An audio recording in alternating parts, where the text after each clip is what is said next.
ಎಲ್ಲರಿಗೂ ನಮಸ್ಕಾರ. ವಿಧಿ ಪ್ರಜ್ಞಾ ಕರ್ನಾಟಕ ಕಾನೂನು ಸ್ವಯಂ ಸೇವಾ ಸಂಸ್ಥೆ ವತಿಯಿಂದ ಇಂದು ಶಿಕ್ಷಕರಿಗಾಗಿ ಕಾನೂನು ಶೀರ್ಷಿಕೆ ಅಡಿಯಲ್ಲಿ ಜನಸಾಮಾನ್ಯರಿಗೆ ಹಾಗೂ ಶಿಕ್ಷಕರಿಗೆ ಇವತ್ತು ವಿಶೇಷವಾಗಿ ಕಾನೂನು ಸಬಲೀಕರಣ ಒಂದು ಕಾರ್ಯಕ್ರಮವನ್ನ ಆಯೋಜಿಸಿದ್ದು ಪುರುಷೋತ್ತಮ್ ಅಂತ ಹೇಳಿ ವಿಧಿ ಪ್ರಜ್ಞಾ ಕರ್ನಾಟಕದ ಸಂಸ್ಥಾಪಕ ಕಾರ್ಯದರ್ಶಿ ಹಾಗೂ ವಕೀಲರು ಆಗಿ ಕಾರ್ಯವನ್ನು ನಿರ್ವಹಿಸ್ತಾ ಇರ್ತೀನಿ. ನೋಡಿ, law is the king of the kings ಅಂತ. Law is the king of the kings ಅಂತ. However you high may be, law is above you ಅಂತ.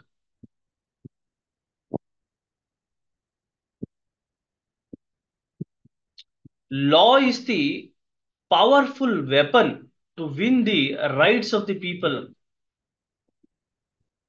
King is not the law, law is the king ಅಂತ. ತಾವು ಪ್ರಸ್ತುತ ವಿದ್ಯಮಾನಗಳನ್ನ ನೋಡ್ತಾ ಇದ್ದೀರಿ, ಟಿವಿಯಲ್ಲಿ ನೋಡ್ತಾ ಇದ್ದೀರಿ, ಪೇಪರ್ಗಳಲ್ಲಿ ನೋಡ್ತಾ ಇದ್ದೀರಿ. ಎಷ್ಟೇ ಪ್ರಬಲ ವ್ಯಕ್ತಿ ಆದ್ರೂ ಸಹ ಆ ಪ್ರಬಲ ವ್ಯಕ್ತಿ ಏನಾದ್ರೂ ತಪ್ಪು ಮಾಡಿದ್ರೆ ಕಾನೂನು ಶಿಕ್ಷೆಯನ್ನ ಕೊಡುತ್ತೆ. Law will punish a person house ever he high may B. He may be A prime minister, he may be a president of India, he may be a governor, he may be a judge sometimes.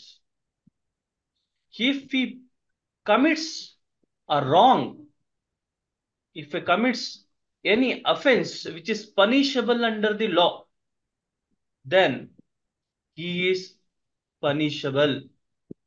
He will be punished irrespective of his social status, irrespective of social kind of a charisma, irrespective of economic status, irrespective of political status. So he will be punished under the law. You cannot take a defense that, sir, I am a teacher. ನಾನು ಶಿಕ್ಷಕನಾಗಿದ್ದೀನಿ, ಶಿಕ್ಷಕನಾಗಿದ್ದು ನನಗೆ ಇದ್ರ ಬಗ್ಗೆ ಅರಿವಿಲ್ಲ. ನಾನು ಕಾರ್ಮಿಕನಾಗಿದ್ದೀನಿ, ನನಗೆ ಕಾನೂನಿನ ಅರಿವಿಲ್ಲ. I do not know the law. Yes, I require an exemption from the law. You cannot say like that. Because ignorance of law is of no excuse ಅಂತ. ಕಾನೂನು ಗೊತ್ತಿಲ್ಲ ಅಂತಂದ್ರೆ ನಿಮಗೆ ಕ್ಷಮೆ ಇಲ್ಲ ಅಂತ, ನಿಮಗೆ ಶಿಕ್ಷೆ ಕಾನೂನು ಕೊಡುತ್ತೆ ಅಂತ. ಈ ನಿಟ್ಟಿನಲ್ಲಿ the major purpose of law, sir ಏನು ಸರ್ ಅಂತ ನೀವು ಪ್ರಶ್ನೆಯನ್ನ ಕೇಳಿದ್ರೆ, the major purpose of law is to obtain social justice ಅಂತ. Of course, law is there to punish a criminal, but at the same time, law is introduced for the purpose of welfare of the citizen. At the same time, the law is introduced for social control and for social control and for the welfare of the citizen ಅಂತ ಹೇಳಿ. So ಈ ನಿಟ್ಟಿನಲ್ಲಿ ಕಾನೂನು, law should be known to everybody. ಈ ನಿಟ್ಟಿನಲ್ಲಿ ವಿಧಿ ಪ್ರಜ್ಞಾ ಕರ್ನಾಟಕ ಕಾನೂನು ಸ್ವಯಂ ಸೇವಾ ಸಂಸ್ಥೆ 2021ನೇ ಇಸ್ವಿಯಿಂದ ಜನಸಾಮಾನ್ಯರಿಗಾಗಿ ಕಾನೂನು ಅನ್ನೋ ಶೀರ್ಷಿಕೆ ಅಡಿಯಲ್ಲಿ ಜನಸಾಮಾನ್ಯರಿಗೆ ಉಚಿತವಾಗಿ ಕಾನೂನಿನ ಒಂದು ಜ್ಞಾನವನ್ನ ಹಂಚ್ಕೊಳ್ತಾ ಬರ್ತಾ ಇದೆ. ಸೊ ಈ ನಿಟ್ಟಿನಲ್ಲಿ ಈ ಶಿಕ್ಷಕರಿಗಾಗಿ ಕಾನೂನು ಅನ್ನೋದು 3ನೇ ಸಂಚಿಕೆ. ನಾವು ಶಿಕ್ಷಕರಿಗೆ ಕಾನೂನನ್ನ ತಿಳಿಸ್ಕೊಡ್ಬೇಕು. ಆ ಕಾನೂನಿನ ಒಂದು ಅರಿವನ್ನ ಶಿಕ್ಷಕರಿಗೆ ತಿಳಿಸ್ಕೊಟ್ರೆ ಅವರು ಮಕ್ಕಳುಗಳಿಗೆ ತಿಳಿಸ್ಕೊಡ್ತಾರೆ. ಸೊ ಮಕ್ಕಳುಗಳಿಗೆ ನಾವು ಅವ್ರನ್ನ ಪ್ರಬಲರನ್ನಾಗಿ ಮಾಡ್ಬಿಟ್ರೆ, ಸೊ ಮಕ್ಕಳು ಏನು ಪ್ರಬಲರಾಗಿ ಬೆಳೀತಾರೆ ಅನ್ನೋ ಉದ್ದೇಶದಿಂದ ನಾವು ಈ ಕಾರ್ಯಕ್ರಮವನ್ನ ಏನು ನಿರ್ಮಾಣವನ್ನ ಮಾಡಿದ್ದೀವಿ. ಈ ಒಂದು ಆಯೋಜನೆಯನ್ನು ಸಹ ನಾವು ಮಾಡಿದ್ದೀವಿ. ಸೊ ಈ ನಿಟ್ಟಿನಲ್ಲಿ ಈ ದಿನ ಒಂದು ಉದ್ಘಾಟನಾ ಕಾರ್ಯಕ್ರಮ ಆಗಿದ್ದು, ನಮ್ಮ ಉದ್ಘಾಟನಾ ಕಾರ್ಯಕ್ರಮಕ್ಕೆ ಭಾರತದಲ್ಲೇ ಶ್ರೇಷ್ಠವಾದಂತಹ ಒಂದು ಕಾನೂನಿನ ಸಂಸ್ಥೆ ಪ್ರೋಬೋನೋ ಇಂಡಿಯಾ ಅಂತ ಹೇಳಿ ಗುಜರಾತ್ ನಲ್ಲಿ ಇರುವಂತಹ ಒಂದು ಸಂಸ್ಥೆನ law professor, a dynamic young law professor by name Dr. Kalpesh Kumar Gupta ji. So he was present here today to address the legal aid, the importance of legal aid to the general public. So he is the first person in India. We cannot, we cannot dispute it. So he is the first person in India who had started this type of revolution, a kind of a movement, a socio-legal movement in imparting the law awareness programs to the general public in India. On the basis of that, on the basis of that, so we have also following the same kind of an ideology which the Pro Bono India organization had kept it for its organization. So I welcome Dr. Kalpesh L. Gupta ji for his input on this program. So I welcome you, sir. Thank you very much for this program, sir. Hello. Yeah, good evening. I hope I'm audible. Yes, sir, you are audible, Yeah, sir. yeah. Thank you very much, Mr. Purushottamji, for this kind invitation. So again, and then it's a generous introduction, I would say. Again, it's a small step we have been doing for last 4 5 years, running this course on legal aid and allied law. So we were discussing, especially in COVID time, like we were discussing with friend, like what to do in that way. So we come up with this idea of, the short-term course, like certificate course on legal aid and allied laws. So again, it's not necessary like most of the participants we could see, they are from the law background. But again, everybody's supposed to know like basic law. For example, day-to-day law is there, consumer, and then right to information, what kind of forums are there that we can make a complaint. So that's where you are supposed to know. It's not necessary, it's not for the lawyer, law student, law professor. Their laws are made for them. They will understand, they will disseminate. Again, it's very great effort by Mr. Purushottam, right? He had been doing these activities, I guess, for the last couple of years. So he also started. So again, we ran a course so far we are done with 4 edition of this course, the legal aid and allied law. So there are 5 modules starting from, law, society and public interest litigation, Consumer Protection Act, human rights, Right to Information Act, and then rights of the victim, vulnerable. So around, 25 hours course are there, and then resource persons are there from all over the India. So we thought of, and then we got very good responses. Let me tell you. So recently we concluded few months back 4th edition of this course. So in all together, like we got 6,000 plus registration from all over the India, and that was again for free. So that same thing, right, happening with Mr. Purushottam. He also initiated this idea. I told him make it free, let us. So he also told me like various participant, hundreds of participants, they have registered. So that is a problem. Sometimes we keep discussing, we keep it free. If we keep it free, nobody will honor. But again, somebody's lawyers, they won't spend their time, right, without getting money. So those things are there. So somebody's making efforts. We need some effort from your side also. Attend this course and then disseminate these things. So we won't be. Let me tell you, in day-to-day life, we won't require a lawyer. I would say to some extent. So he'll be able to handle some problems, right, in day-to-day life, dealing with the municipal corporation or police or any other authority. So he'll be able to handle. And so in that way, so we did this course. So all together we got 6,000 plus registrations. So I would say participant from 17 year of age, like not 18 completed. So they were 12 plus. They were about to join law schools, and then 65 plus also age were there like participant, I would say. And then yesterday I was talking with Mr. Purushottam, right? One lot school teacher. So he has attended twice, 2 edition of program. I was just wondering, and then I got to know, sir, I am a no, a school teacher, not a law teacher.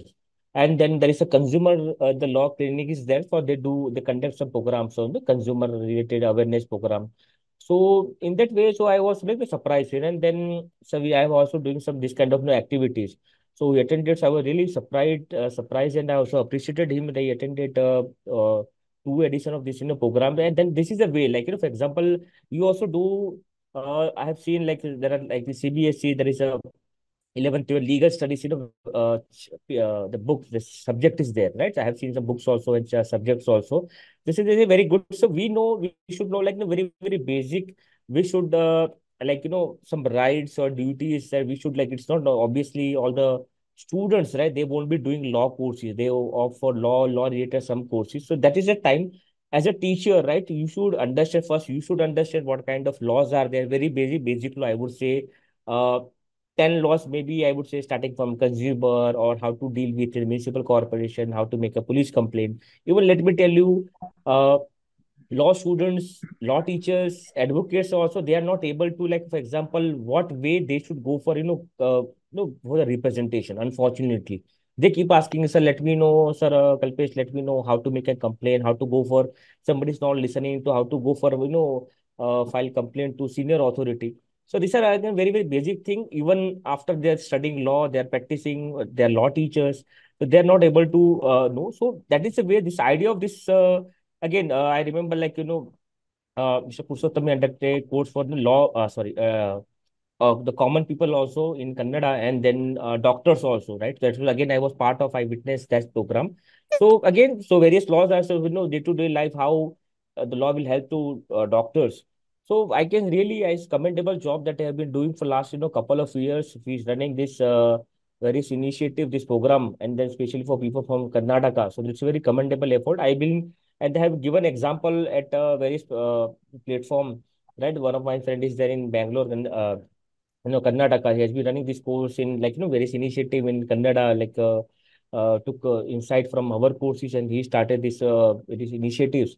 Same thing I advise to three, four more states also, because we, like, we've been doing that course in English because it's a common language, because we are participants for all over the India. So this is the time, like, every, because language is a, big, I would say, major barrier, right, to understand the law. Even if like, we have to read again and again the law, right, to understand the particular law. So it's in a very easily, like, lucid manner, you can say, like, he'll be trying to explain, like, some basics of law, and then what kind of laws are will be helpful in day-to-day life. So I hope, the participant will take maximum advantage of these efforts, and don't take it, okay, you are attending today and then, okay, will be like, again, there is no money is involved. If you think, right, in that case, go through it and then attend this course, and then take the maximum advantage and pass on to, other people also, right? If a law teachers, if you understand, like, for example, uh, small complaint like consumer issue, or maybe, like, there's a helpline number is there, there's an email ID is there, right? So online platform is there, so you can pass it on, right? That I have been doing. Sometimes, sir, I have something happened recently. One of the uh, uh, I think few days back, one of the, students, he approached me, sir, there's a, like, fraud happened with online fraud happened. So I told him, so he was not aware about like online complaints, so I guided him. So in that way things happen, right? With the I would say small conversation, you can solve a problem, and then you can guide people. That person will guide another people, right? So, and this chain will be there. So I wish all the best to Mr. Purushottam and then team for this coming up with this great program. I and then request participants, so please take the maximum advantage of this particular program, and then spread this the legal knowledge all over the state and all over the India. Thank you very much, and then thank you very much for inviting me. Thank you very much, sir. Thank you so much, sir, for wonderful inputs. So I would like to call Dr. Shalini ma'am to give her inputs, ma'am. Sir, am I audible, sir? Yes, sir. Yes, ma'am. You are audible. Uh,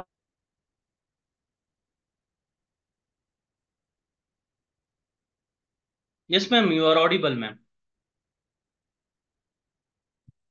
You are muted, ma'am. so is it now, sir? Now it is audible, ma'am. Yes, sir. Yeah, I'm not visible in the meeting. I don't know why. Okay ಎಲ್ಲರಿಗೂ ಈ ಶುಭ ಸಂಜೆ. ಈ ಕಾರ್ಯಕ್ರಮದಲ್ಲಿ ಇರ್ತಕ್ಕಂತಹ ಎಲ್ಲ ಶಿಕ್ಷಕ ಮಿತ್ರರಿಗೂ, ಅತಿಥಿಗಳಾದಂತಹ ಶ್ರೀ ರಂಜಿತ್, ಪ್ರಸಿದ್ಧ ಕನ್ನಡ ನಟರು, doctor Kalpesh Kumar Gupta, pro bono India, ಅವ್ರನ್ನ ಕಳೆದ ಬಾರಿ ಕೂಡ ನಾವು ಡಾಕ್ಟರ್ಸ್ ಮೀಟಿಂಗ್ ಇದ್ದಾಗಲೂ ಕೂಡ ನಾವು ಮೀಟ್ ಮಾಡಿದ್ವಿ. ಈ ಸಭೆಯನ್ನು ಯಶಸ್ವಿಗೊಳಿಸಿರ್ತಕ್ಕಂತಹ ಎಲ್ಲಾ ಸಭಿಕರಿಗೂ, ಹಾಗೂ ಈ ಸಭೆಯ ಮಹತ್ವದ ಒಂದು ಏನ್ ಹೇಳ್ತೀವಿ ನಾವು, ಈ ಕಾರ್ಯಕ್ರಮದ ರೂವಾರಿ GP ಅಂತಾನೆ ಪ್ರಸಿದ್ಧರಾದಂತಹ ಅಡ್ವೊಕೇಟ್ ಪುರುಷೋತ್ತಮ್ ಸರ್ಗೆ ನಾನು ಶುಭ ಕೋರುತ್ತೇನೆ. Law for Teachers Legal Awareness Program for Teachers and Public General Public. ಈ ಕಾರ್ಯಕ್ರಮ ಜನಸಾಮಾನ್ಯರಿಗೆ ಹಾಗೂ ಶಿಕ್ಷಕ ಮಿತ್ರರಿಗೆ ಕಾನೂನಿನ ಅರಿವು ಮೂಡಿಸಲು ಒಂದು ಸಶಕ್ತ ವೇದಿಕೆಯಾಗಿ ಕಾಣಿಸ್ತಾ ಇದೆ. ಬಹುಶಃ ಈ ರೀತಿಯ ಒಂದು ಕಾರ್ಯಕ್ರಮ ಕಲ್ಪೇಶ್ ಸರ್ ಹೇಳ್ದಾಗೆ ಕರ್ನಾಟಕದಲ್ಲಿ ಮತ್ತೆ ಯಾರು ಮಾಡಿರ್ಲಿಲ್ಲ. ಇದೊಂದು ದೊಡ್ಡ ಇನಿಷಿಯೇಟಿವ್ ಅಂತ ನಾನು ಅನ್ಕೋತೀನಿ. ಇದು ಜನಸಾಮಾನ್ಯರಿಗೆ ರೀಚ್ ಆಗ್ಲಿ. ಕಳೆದ ಒಂದು ಪ್ರೋಗ್ರಾಮ್ ಜನಸಾಮಾನ್ಯರಿಗೆ ತುಂಬಾ ಹ್ಯೂಜ್ ಸಕ್ಸಸ್ ಆಗಿತ್ತು. ಅದ ನಂತರ ನಮ್ಮ ಡಾಕ್ಟರ್ ಫ್ರೆಟರ್ನಿಟಿಗೆ ಮಾಡಿದಂತಹ ಪ್ರೋಗ್ರಾಮ್ ಕೂಡ ತುಂಬಾ ದೊಡ್ಡ ಸಕ್ಸಸ್ ಆಗಿತ್ತು. ನಮಗೆ ಎಷ್ಟೋ ವಿಷಯಗಳು ಗೊತ್ತಿರ್ಲಿಲ್ಲ. ನಾವು ಸಾಮಾನ್ಯವಾಗಿ ಕಮ್ಯುನಿಟಿ ಮೆಡಿಸಿನ್ ಅಲ್ಲಿ ಒಂದ್ 2 ಆಕ್ಟ್ ಮಾತ್ರ ಆರ್ಟಿಕಲ್ ಮಾತ್ರ ನಾವು ತಿಳ್ಕೊಂಡಿದ್ವಿ. But when we came about practice ಮಾಡ್ಬೇಕಾದ್ರೆ ದಿನನಿತ್ಯ ನಮ್ಗೆ ಆಗ್ತಕ್ಕಂತಹ ಪ್ರಾಬ್ಲಮ್ಸ್ ಇಂದ ಹೇಗ್ ಬರ್ಬೋದು ಆಚೆ, ನಮ್ಮ ಒಂದು ಹಕ್ಕುಗಳೇನು, ವೈದ್ಯ ಮಿತ್ರರ ಹಕ್ಕುಗಳೇನು ಅಂತ ಹೇಳಿ ತುಂಬಾ ಚೆನ್ನಾಗಿ ಹೇಳ್ಕೊಟ್ರು ಸರ್. ಅದಕ್ಕೆ ನಾನು ತುಂಬಾ ಥ್ಯಾಂಕ್ಫುಲ್ ಆಗಿರ್ತೀನಿ. ಈಗ ಜಿ ಪಿ ಸರ್ ಮಾಡಿರ್ತಕ್ಕಂತಹ ಕೆಲಸ ಹೇಗಿದೆ ಅಂತಂದ್ರೆ, ಎಲ್ಲ ನಮ್ಮ ಹಲವಾರು ಔದ್ಯೋಗಿಕ ಕ್ಷೇತ್ರದಲ್ಲಿ ನಮ್ಮ ಸಂವಿಧಾನದ ಅಡಿಯಲ್ಲಿ ನಮ್ಮ ಹಕ್ಕುಗಳೇನು, ನಮ್ಮ ಬಾಧ್ಯತೆಗಳೇನು, ನಮ್ಮ ನಡವಳಿಕೆ ಹೇಗಿರ್ಬೇಕು ನಾವು ಆ ಉದ್ಯೋಗ ಮಾಡತಕ್ಕಂತಹ ಸ್ಥಳದಲ್ಲಿ ಅಂತ ಒಂದು ತುಂಬಾ ಚೆನ್ನಾಗಿ ಅರಿವು ಮೂಡಿಸ್ತಾ ಇದ್ದಾರೆ. ಅದು ಮತ್ತೆ ಎಲ್ರಿಗೂ ಅರ್ಥ ಆಗುವಂತಹ ಸಾಮಾನ್ಯ ಭಾಷೆಯಲ್ಲಿ ತುಂಬಾ ಚೆನ್ನಾಗಿ. ಕಾನೂನು ಅಂತ ಹೇಳಿದ್ರೆ ನಮ್ಗೆ ಸಂವಿಧಾನ ಅಂತ ಹೇಳಿದ್ರೆ ಕಬ್ಬಿಣದ ಕಡಲೆ ನಮ್ಮಂತ ನಾರ್ಮಲ್ ಜನಕ್ಕೆ. ಬಟ್ ಅದನ್ನ ತುಂಬಾ ಚೆನ್ನಾಗಿ ಎಲ್ರಿಗೂನು ರೀಚ್ ಮಾಡಿಸ್ತಾ ಇದ್ದಾರೆ. I am very very thankful to you sir, our side. So ನಮ್ ಫ್ರೆಟರ್ನಿಟಿಗೆ ಮಾಡಿದಂತ ನೀವು ಕೆಲಸ ಎಷ್ಟು ಯಶಸ್ವಿ ಆಯ್ತು ಅಂತ ನಾವು ನಿಜವಾಗ್ಲೂ ನೋಡಿದ್ವಿ. ಇದು ನಮ್ಗೆ ದೇಶದ ಬೇರೆ ಬೇರೆ ಕಡೆಯಲ್ಲಿ ನಡೆಯುವಂತಹ ಕಾನೂನು ಜಂಜಾಟಗಳಿರ್ಬೋದು, ಅದರಿಂದ ಆಗ ಏನ್ ನಮ್ಗೆ ಅದರಿಂದ ಆಚೆ ಬರ್ಲಿಕ್ಕೆ ಏನೆಲ್ಲ ನಮ್ಗೆ ದಾರಿ ಇದೆ, ಅಥವಾ ಅದರಿಂದ ನಾವು ಉಪಯೋಗ ಏನ್ ಪಡ್ಕೋಬಹುದು ಅಂತ ನಮಗೆ ದಿನನಿತ್ಯ ಬೆಳಗ್ಗೆ ಇದ್ರೆ ಒಂದ್ ಮೆಸೇಜ್ ಹಾಕ್ತಾರೆ. ಹೌ ಹಾರ್ಡ್ ವರ್ಕಿಂಗ್ ಈಸ್ ಅಂತ ಹೇಳಿದ್ರೆ ಅವ್ರು ಎಷ್ಟು ರಿಸರ್ಚ್ ಮಾಡ್ತಾರೆ ಅಂತ ನಿಜವಾಗ್ಲೂ ನಂಗೆ ಆಶ್ಚರ್ಯ ಅನಿಸ್ತಾ ಇರುತ್ತೆ. ಗ್ರೂಪ್ ಅಲ್ಲಿ ಪ್ರತಿನಿತ್ಯ ನಮ್ ಪ್ರಾಕ್ಟೀಸಿಗೆ ಏನ್ ಉಪಯೋಗ ಬೇಕು ಅದನ್ನ ಎಷ್ಟು ಚೆನ್ನಾಗಿ ಅವರು ಹುಡುಕಿ ಆ ವಿಷಯಗಳನ್ನ ನಮ್ಗೆ ತಲುಪಿಸ್ತಾ ಇರ್ತಾರೆ. ಅದೇ ರೀತಿ ನಮ್ಮ ಶಿಕ್ಷಕ ಮಿತ್ರರಿಗೂ ಕೂಡ ಇನ್ನು ಮುಂದೆ ಅವರು ಈ ಒಂದು ಕಾರ್ಯಕ್ರಮದ ಸದುಪಯೋಗವನ್ನು ಪಡ್ಕೊಂಡು ಅದನ್ನ ಹೆಚ್ಚು ಸಶಕ್ತರಾಗಿ, ಅಂದ್ರೆ ಕಾನೂನಿನ ಅರಿವು, ಕಾನೂನಿನ ಜ್ಞಾನವನ್ನ ಬೆಳೆಸ್ಕೋಬೇಕು ಅಂತ ಹೇಳಿ ನಾನು ಕೇಳ್ಕೊತಾ ಇದ್ದೀನಿ. ಈ ತುಂಬಾ ಚೆನ್ನಾಗಿರುತ್ತೆ ಪ್ರೋಗ್ರಾಮ್. ದಯವಿಟ್ಟು ಮಿಸ್ ಮಾಡ್ಕೋಬೇಡಿ. ಟೀಚರ್ಸ್ ಯಾರಿದ್ರು ಕೂಡ ನಿಮ್ಮ ಫ್ರೆಂಡ್ಸ್ ಗಳನ್ನ ಕೂಡ ಕ್ಲಾಸಸ್ಗೆ ಜಾಯಿನ್ ಮಾಡಿ. ಬೇರೆ ಕಡೆ ನಾವೆಲ್ಲದೂ ಕನ್ಸಲ್ಟೇಷನ್ ತಗೋಬೇಕಂತ ಹೇಳಿದ್ರೆ ಎಷ್ಟು ದೊಡ್ಡ ಮೊತ್ತವನ್ನ ನಾವು ಭರಿಸ್ಬೇಕಾಗ್ತದೆ. ಬಟ್ ಸರ್ ಇದನ್ನ ಜನಸಾಮಾನ್ಯ ರೀಚ್ ಮಾಡಿಸ್ಬೇಕು ಅನ್ನೋ ಕಾರಣಕ್ಕೆ ತುಂಬಾ ಎಫರ್ಟ್ ಇದೆ ಅವ್ರದ್ದು. ಈ ಕಾರ್ಯಕ್ರಮ ಯಶಸ್ವಿ ಆಗ್ಲಿ ಅಂತ ನಾನು ಹಾರೈಸ್ತೀನಿ. ಈ ಒಂದು ಅವಕಾಶವನ್ನ ದಯವಿಟ್ಟು ಉಪಯೋಗಿಸ್ಕೊಳ್ಳಿ ಎಲ್ಲ ಟೀಚರ್ಸ್. ಸೊ ವಿಧಿ ಪ್ರಜ್ಞಾ ಕರ್ನಾಟಕ ಬರೀ ಕರ್ನಾಟಕಕ್ಕೆ ಮಾತ್ರ ಅಲ್ಲ, ಆಲ್ ಓವರ್ ಇಂಡಿಯಾ ಏನು ಕಲ್ಪೇಶ್ ಸರ್ ಹೇಳ್ತಾ ಇದ್ರು ಆ ರೀತಿ ಎಲ್ಲಾ ಕಡೆನೂ ಪ್ರಸಿದ್ಧ ಆಗ್ಲಿ ಅಂತ ಹೇಳಿ ನಾನು ಹಾರೈಸ್ತೀನಿ sir. Thank you. And I am very happy to be a partner. ಮತ್ತೊಬ್ರು ನಮ್ಮ partner, she is busy on the stage ಮೇಲೆ ಇದ್ದಾರೆ, ಅವ್ರು ಬರಕ್ಕಾಗಿಲ್ಲ. ಅವ್ರಿಗೆ ಡಾಕ್ಟರ್ ಪದ್ಮಾಕ್ಷಿ ಅವ್ರ ಕಡೆಯಿಂದ ನಾನೇ ನಿಮ್ಗೆ ಹಾರೈಸ್ತಾ ಇದ್ದೀನಿ sir. Thank you very much, ma'am. Thank you very much, ma'am. Thanks for your grateful words.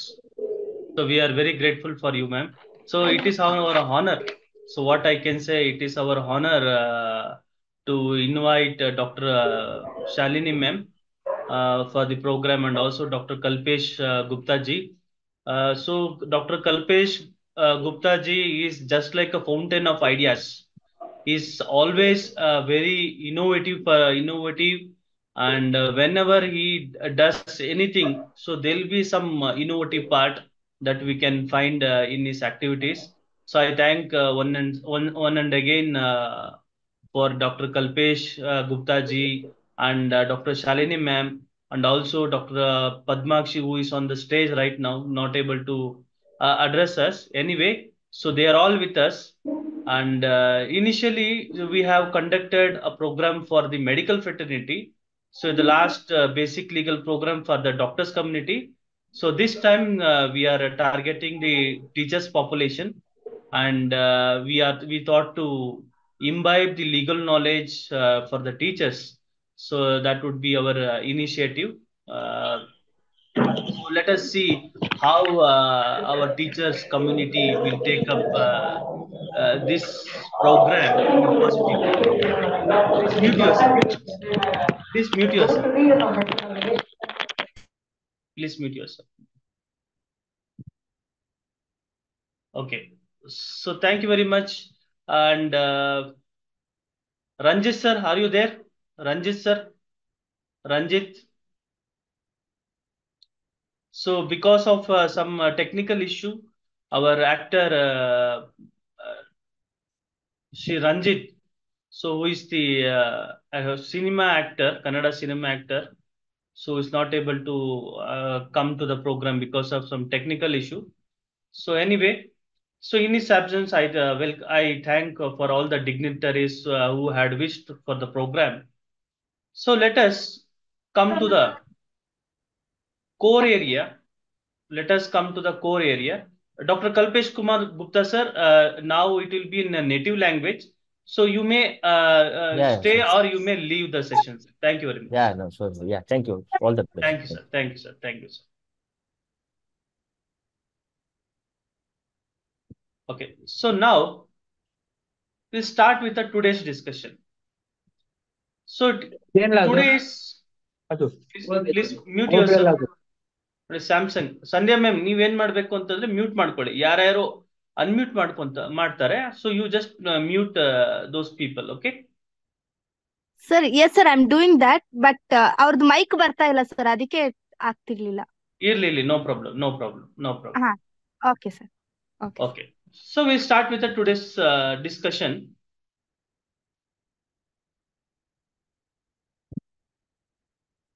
So I would like to give an illustration. ಕಾನೂನಿನ ಅರ್ಥವನ್ನ ಮಾಡಿಸೋ ಪ್ರಯತ್ನದಲ್ಲಿ ತಮಗೆ ನಾನು ಕೆಲವೊಂದು ದೃಷ್ಟಾಂತಗಳನ್ನ ಹೇಳಕ್ಕೆ ಬಯಸ್ತೀನಿ. ಸರ್ ಏನ್ ಸರ್ ಹೇಳಕ್ಕೆ ಬಯಸ್ತೀರಿ ನೀವು ಅಂತ ನೀವು ಪ್ರಶ್ನೆಯನ್ನ ಕೇಳಿದ್ರೆ, ನೋಡಿ, ಒಬ್ಳು ಹೆಣ್ಮಗಳು, ಅವಳ ಹೆಸರು ಏನು ಅಂತಂದ್ರೆ ಸುಶೀಲಾ ಅಂತ. ಆಕೆ B.Ed ಅನ್ನ ಮಾಡಿದ್ದು. BA ಓದಿರ್ತಾರೆ, ತಕ್ಷಣ ಅವರ ತಂದೆ B.Ed ಅನ್ನ ಮಾಡಿಸ್ತಾರೆ. ಕಷ್ಟಪಟ್ಟು, ತಂದೆ ಅಂತ ಏನು ಶ್ರೀಮಂತ ಆಗಿರೋದಿಲ್ಲ, ಬಹಳ ಹಣವನ್ನ ಖರ್ಚು ಮಾಡಿ B.Ed ಪದವಿಯನ್ನ ಆಕೆಗೆ ಕೊಡಿಸ್ತಾರೆ. ಸುಶೀಲಾ ಅವಳಿಗೆ ಜೀವನದಲ್ಲಿ ಉನ್ನತವಾಗಿ ಬೆಳಿಬೇಕು ಅನ್ನೋ ಒಂದು ಮಹದಾಸೆ ಇರುತ್ತೆ. ಅವ್ರ ತಂದೆ ಆಕೆಯನ್ನ ಟೀಚರ್ ಆಗಿ ಮಾಡ್ತಾರೆ. ಒಂದು ಶಾಲೆಯ ಶಿಕ್ಷಕಿಯಾಗಿ ಅಪಾಯಿಂಟ್ ಆಗ್ತಾರೆ ಸುಶೀಲಾ ಅವರು. ತದನಂತರ ಏನಾಗುತ್ತೆ ಅಂದ್ರೆ, ಸುಶೀಲಾ ಅವ್ರಿಗೆ ಮದುವೆಯನ್ನ ಮಾಡ್ಬೇಕು. ಸೊ ತಂದೆ ಏನ್ ಮಾಡ್ತಾರೆ, ಸಾಲವನ್ನ ಮಾಡ್ತಾರೆ, ಅವರ ಮದುವೆಯನ್ನು ಸಹ ಮಾಡ್ತಾರೆ. ಮದುವೆ ಮಾಡ್ಕೊಂಡಂತಹ ಏನು ಅಳಿಯ ಇರ್ತಾನೆ, ಅವನು ಸಾಫ್ಟ್ವೇರ್ ಇಂಜಿನಿಯರ್ ಆಗಿರ್ತಾನೆ. ಸಾಫ್ಟ್ವೇರ್ ಇಂಜಿನಿಯರ್ ಆಗಿದ್ದು ಕೈ ತುಂಬಾ ಸಂಬಳ ಬರುತ್ತೆ ಅವನಿಗೆ. ಈಗೇನು ಸಹ ಟೀಚರ್ ಆಗಿ ಕೆಲಸವನ್ನ ಮಾಡ್ತಾ ಇರ್ತಾರೆ. ಇವರು ಸಹ ತನ್ನ ದುಡಿಮೆ ಬರ್ತಾ ಇರುತ್ತೆ. ತಂದೆ ವಿದ್ಯಾಭ್ಯಾಸಕ್ಕಾಗಿ ಸಾಲವನ್ನ ಮಾಡಿರ್ತಾರೆ, ಮಗಳ ವಿದ್ಯಾಭ್ಯಾಸಕ್ಕೆ ಸಾಲ ಮಾಡಿರ್ತಾರೆ, ಮದುವೆಗೆ ಸಾಲ ಮಾಡಿರ್ತಾರೆ. ಈ ವಿಚಾರ ಮಗಳಿಗೆ ಗೊತ್ತಿರುತ್ತೆ. ಮಗಳೇನ್ ಮಾಡ್ತಾರೆ, ತನ್ನ ತಂದೆ ಮಾಡಿರುವಂತ ಸಾಲನ, ತನಗ್ ಬರ್ತಾ ಇರುತ್ತಲ್ಲ ಸ್ಯಾಲ್ರಿನ, ಆ ಸ್ಯಾಲ್ರಿನ ಅಲ್ಲಿ ಆ ಸಾಲವನ್ನ ತೀರಿಸುವಂತ ಪ್ರಯತ್ನ ಮಗಳು ಮಾಡ್ತಾ ಇರ್ತಾರೆ. ಈ ವಿಚಾರ ಗಂಡನಿಗೆ ಗೊತ್ತಿರುತ್ತದೆ. ಗಂಡ ಯಾವುದೇ ಒಂದು ಪ್ರಶ್ನೆಯನ್ನ ಮಾಡೋಲ್ಲ. ನೀನ್ ಯಾಕೆ ನಿನ್ ಸಂಬಳನ ತಗೊಂಡು ಹೋಗಿ ನಿಮ್ ತಂದೆ ಕೊಡ್ತಾ ಇದ್ಯಾ, ಅವ್ರು ಮಾಡಿರೋಂತ ಸಾಲ ನೀನ್ ಯಾಕೆ ತೀರಿಸ್ತಾ ಇದ್ಯಾ ಅಂತ ಏನು ಪ್ರಶ್ನೆ ಕೇಳ್ತಾ ಇರಲ್ಲ. ಹೀಗೆ ನಡೀತಾ ಇರ್ಬೇಕಾದ್ರೆ 2020ನೇ ಇಸ್ವಿಯಲ್ಲಿ ಕರೋನಾ ಬರುತ್ತೆ. 2020ನೇ ಇಸ್ವಿಯಲ್ಲಿ ಕರೋನಾ ಬಂದಂತ ಸಂದರ್ಭದಲ್ಲಿ ತನ್ನ ಗಂಡನ, ಸುಶೀಲಾ ಗಂಡನ ಕೆಲಸದಿಂದ ತೆಗೆದು ಬಿಡ್ತಾರೆ ಕಂಪನಿಯವರು. ಗಂಡ ನಿರುದ್ಯೋಗಿ ಆಗ್ಬಿಡ್ತಾನೆ, ಸಂಬಳ ಬರಲ್ಲ. ಅವನು ಏನ್ ಕೇಳ್ತಾನೆ ಅಂತಂದ್ರೆ ಸುಶೀಲನ್ನ, ನೋಡು, ಈ ಸಂಬಳ ಬರ್ತಾ ಇದೆಯಲ್ಲ, ಈ ಸಂಬಳನ ನಿಮ್ಮ ತಂದೆಗೆ ಕೊಡ್ಬೇಡ, ಈ ಸಂಬಳನ ನನಗ್ ಕೊಡು ಅಂತ ಹೇಳ್ತಾನೆ.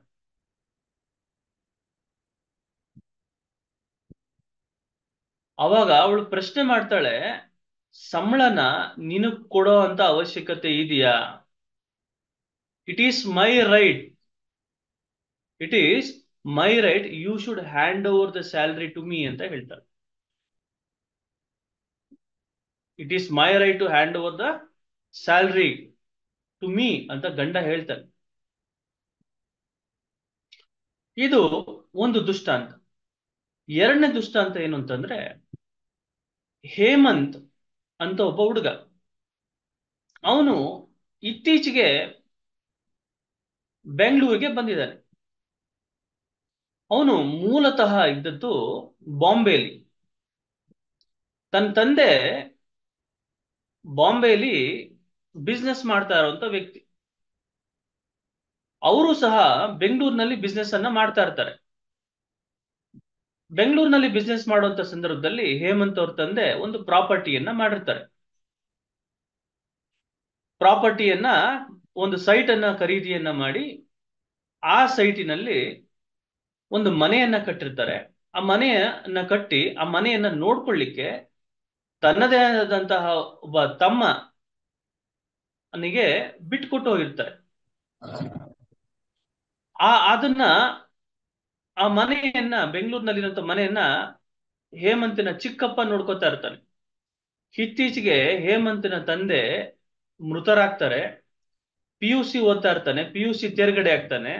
ಇಲ್ಲಿಗೆ ಬಂದು BBMಗೆ ಸೇರ್ಕೋಬೇಕು. ಬೆಂಗಳೂರಿಗೆ ಇಲ್ಲಿ ಒಂದು ಸೀಟ್ ಸಿಗುತ್ತೆ, ಪ್ರತಿಷ್ಠಿತ ಒಂದು ಮ್ಯಾನೇಜ್ಮೆಂಟ್ ಕಾಲೇಜಲ್ಲಿ BBM ಸೀಟ್ ಸಿಗುತ್ತೆ. ಬಂದು ಅಡ್ಮಿಷನ್ ತಗೋತಾನೆ. ಅಡ್ಮಿಷನ್ ತಗೊಳ್ಳೋಂಥ ಸಂದರ್ಭದಲ್ಲಿ ಅವನಿಗೆ ಉಳ್ಕೊಳ್ಳಿಕ್ಕೆ ಮನೆ ಬೇಕಾಗುತ್ತೆ. ಆವಾಗ ಅವನಿಗೆ ನೆನಪು ಬರುತ್ತೆ, ತನ್ನ ಚಿಕ್ಕಪ್ಪ ತನ್ನ ತಂದೆ ಕಟ್ಸಿರೋ ಮನೆಯಲ್ಲಿ ವಾಸವಿದ್ದಾನೆ. ಅವನಿಗೆ ಬಂದು ಹೇಳ್ತಾನೆ, ಈಗ ನಾವು, ನನ್ನ ತಾಯಿ ಮತ್ತು ನಾನು ಬರ್ತಾ ಇದ್ದೀನಿ ಬೊಂಬೈಯಿಂದ ಬೆಂಗಳೂರಿಗೆ, ನೀನು ಬೇರೆ ಕಡೆ ಮನೆ ಮಾಡ್ಕೋ ಚಿಕ್ಕಪ್ಪ, ಈ ಮನೆ ನಮ್ಗೆ ಬಿಟ್ಕೊಟ್ಬಿಡು ಅಂತ ಕೇಳ್ತಾನೆ. ತಕ್ಷಣ ಚಿಕ್ಕಪ್ಪ ಏನ್ ಮಾಡ್ತಾನೆ, ಕೂಗಾಡ್ಬಿಡ್ತಾನೆ, ಇದು ನಮ್ಮ ಅಣ್ಣ ಮಾಡಿರೋ ಅಂತ ಆಸ್ತಿ, ಇದರಲ್ಲಿ ನನಗೂ ಭಾಗ ಇದೆ, ನಾನು ಬಿಡೋದಿಲ್ಲ ಅಂತ ಹೇಳ್ತಾನೆ. ಹೇಮಂತನ್ನ ಕುತ್ತಿಗೆ ಹಿಡಿದು ಹೊರಗೆ ದಬ್ಬು ಅಂತ ಮಾಡ್ಬಿಡ್ತಾನೆ. ಹೇಮಂತನಿಗೆ ದಿಕ್ಕೆ ತೋಚಲ್ಲ ಏನ್ ಮಾಡೋದು ಅಂತ ಹೇಳಿ. ಇದು ಒಂದು ಪ್ರಸಂಗ ನೋಡಿ. ರಮ್ಯಾ ಅಂತ ಹೆಣ್ಮಗಳು, ಅವಳು ಸಹ ಟೀಚರ್ ಆಗಿ ವರ್ಕ್ ಮಾಡ್ತಾ ಇರ್ತಾಳೆ. ತನ್ನ ಗಂಡ ರಾಮ್ ಕುಮಾರನ್ನ ಬಹಳ ನಂಬಿರ್ತಾಳು. ರಾಮ್ ಕುಮಾರ್ಗೆ ಸಾಕಷ್ಟು ಚಟಗಳಿರುತ್ತೆ. ಅವನಿಗೆ ಒಂದು ಫ್ರೆಂಡ್ಸ್ಗಳ ಜೊತೆ ಇಸ್ಪೀಟ್ ಆಡುವಂತ ಚಟ ಇರುತ್ತೆ, ಸುತ್ತಾಡೋ ಚಟ ಇರುತ್ತೆ. ಸೊ ಈ ರೀತಿ ಎಲ್ಲ ಚಟಗಳಿರುತ್ತೆ.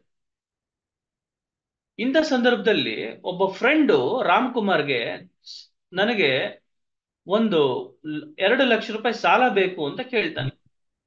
Ram Kumar private employee.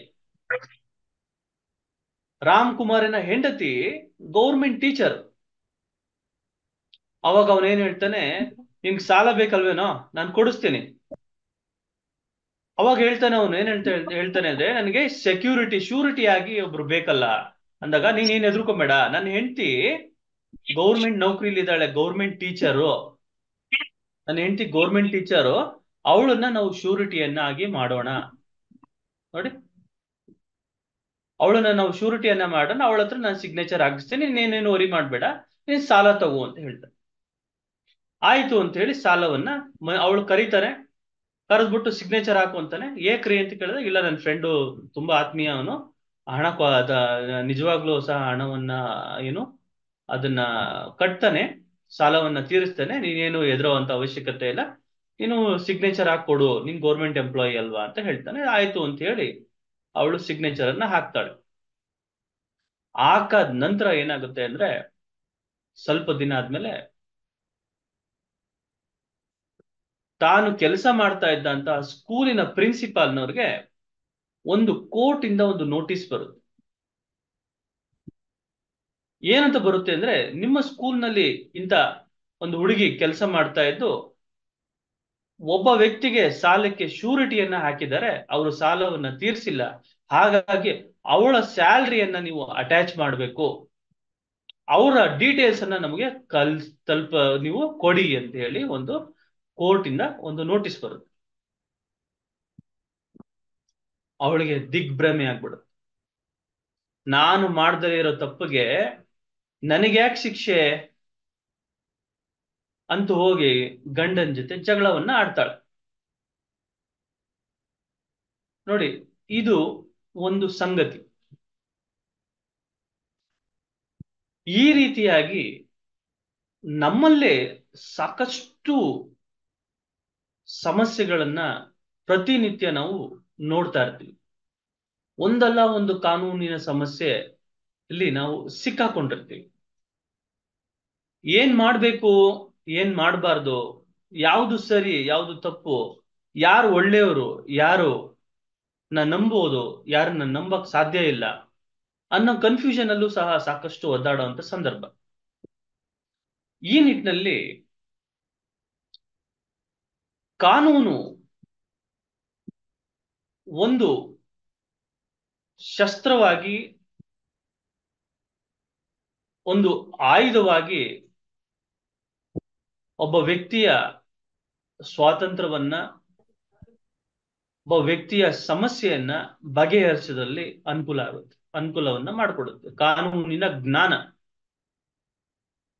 ನಾನು ಹೇಳ್ತಾ ಇದ್ದೆ, ignorance of law is of no excuse ಅಂತ. ನೋಡಿ, ignorance of law is of no excuse ಅಂತ.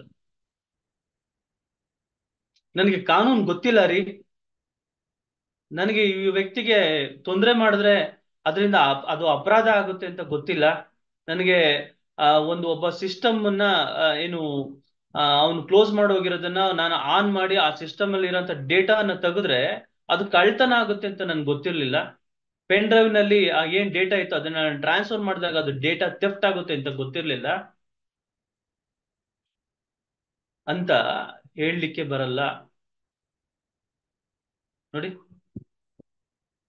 ಆ ರೀತಿಯಾಗಿ ಹೇಳ್ದಂತ ಸಂದರ್ಭದಲ್ಲಿ ಕಾನೂನು ಕ್ಷಮಿಸುತ್ತಾ ಅಂತ ಪ್ರಶ್ನೆಯನ್ನ ನಮ್ಗೆ ನಾವು ಹಾಕೊಂಡ್ರೆ ಕಾನೂನಲ್ಲಿ ಅದಕ್ಕೆ ಕ್ಷಮೆ ಇಲ್ಲ. ಸರ್, ಹಾಗಾದ್ರೆ ಕಾನೂನು ತಿಳ್ಕೊಳ್ಳೇಬೇಕಾ ಸರ್ ಅಂತ ಪ್ರಶ್ನೆಯನ್ನ ಕೇಳಿದ್ರೆ, ಕಾನೂನು ಅನಿವಾರ್ಯವಾಗಿ ಬೇಡ ಅಂದ್ರೂ ಸಹ ತಿಳ್ಕೊಬೇಕಾಗುತ್ತೆ. ಸರ್, ಕಾನೂನು ಅಂದ್ರೆ ಏನು ಸರ್ ಅಂತ ನೀವು ಕೇಳಿದ್ರೆ, ಲಾ ಈಸ್, ನೋಡಿ, as a common parlance in a general parlance ಅಲ್ಲಿ, ಜನರಲ್ ಮೀನಿಂಗ್ ಅಲ್ಲಿ ನಾವು ಕಾನೂನು ಅಂದ್ರೆ ರೂಲ್ಸ್ ಅಂಡ್ ರೆಗ್ಯುಲೇಷನ್ ಅಂತ ಹೇಳ್ಬೋದು. ನೋಡಿ, rules and regulation, a set of rules and regulation amounts to a law ಅಂತ ಹೇಳ್ತೀವಿ. Law is nothing but a rules and regulations ಅಂತ. ನೋಡಿ, ಒಬ್ಬ ವ್ಯಕ್ತಿ ಎಡಗಡೆನೆ ಹೋಗ್ಬೇಕು, ಒಬ್ಬ ವ್ಯಕ್ತಿಗೆ ತೊಂದರೆಯನ್ನ ಕೊಡಬಾರ್ದು ಅಂತ ನಾವು ಹೇಳೋದಾದ್ರೆ ಅದು ಸಾಮಾನ್ಯ ಜ್ಞಾನ ಆಗ್ತದೆ. ನೋಡಿ, ಒಬ್ಬ ವ್ಯಕ್ತಿಗೆ ತೊಂದರೆ ಕೊಡಬಾರ್ದು, ಅದು ನಮ್ಮ ಕಲ್ಚರಲ್ ಇದೆ, ನಮ್ಮ ಒಂದು ಸಂಸ್ಕೃತಿಲಿದೆ. ಒಬ್ರಿಗೆ ಕೆಟ್ಟದ್ ಮಾಡಬಾರ್ದು, ಒಬ್ರಿಗೆ ಒಳ್ಳೇದ್ ಮಾಡ್ಬೇಕು, ಆದಷ್ಟು ಒಳ್ಳೇದ್ ಮಾಡ್ಬೇಕು, ಕೆಟ್ಟದಂತೂ ಮಾಡಬಾರ್ದು ಅಂತ ಹೇಳಿ. ಸೊ ಅದು ನಮ್ಮ ಸಂಸ್ಕೃತಿಲಿದೆ. ಒಬ್ಬ ವಿವಾಹಿತ ಮಹಿಳೆ ಜೊತೆ ಬಹಳ ಗೌರವದಿಂದ ನಡ್ಕೊಬೇಕು. ಒಬ್ಬ ವಿವಾಹಿತ ಮಹಿಳೆ ಜೊತೆಗೆ ಯಾವುದೇ ರೀತಿಯಾಗಿ ಮದುವೆ ಆಗಿದ್ದಂತ ಸಂದರ್ಭದಲ್ಲಿ, ಆಲ್ರೆಡಿ ಹೆಂಡತಿ ಇದ್ದಂತ ಸಂದರ್ಭದಲ್ಲಿ ಮತ್ತೊಂದು ವಿವಾಹಕ್ಕೆ ಮಾಡ್ಕೊಳ್ಳುವಂತ ಸಂದರ್ಭದಲ್ಲಿ ಮೊದಲನೇ ಹೆಂಡತಿಯ ಒಂದು ವಿಚ್ಛೇದನವನ್ನ ಕೊಟ್ಟು ಮದುವೆಯನ್ನ ಆಗ್ಬೇಕು. ಇಲ್ಲ ಅಂತಂದ್ರೆ ಅದು ಏನಾಗುತ್ತೆ ಅಂದ್ರೆ ಬೈಗಮಿ ಆಗುತ್ತೆ. ಪರಸ್ತ್ರೀ ಇನ್ನೊಬ್ಬನ ಹೆಂಡತಿ ಜೊತೆ ಒಂದು ಸಂಬಂಧ ಇಟ್ಕೊಳ್ಳುವಂಥದ್ದು ಅಪರಾಧ ಆಗುತ್ತೆ. ಆ ಅಪರಾಧ, ಆ ಒಂದು ಏನು ಸಂಗತಿಯ ಆಧಾರದ ಮೇಲೆ ವಿಚ್ಛೇದನವನ್ನ ಪಡ್ಕೊಬಹುದು ನೀವು. ಅದು it is a moral wrong ಅಂತ ಹೇಳ್ತಾರೆ. ಸೊ ಹಾಗಾಗಿ ಕಾನೂನು ಅವಶ್ಯಕ. ಯಾವುದು ಸರಿ ಯಾವುದು ತಪ್ಪು ಅನ್ನೋದನ್ನ ತಿಳ್ಕೊಬೇಕು.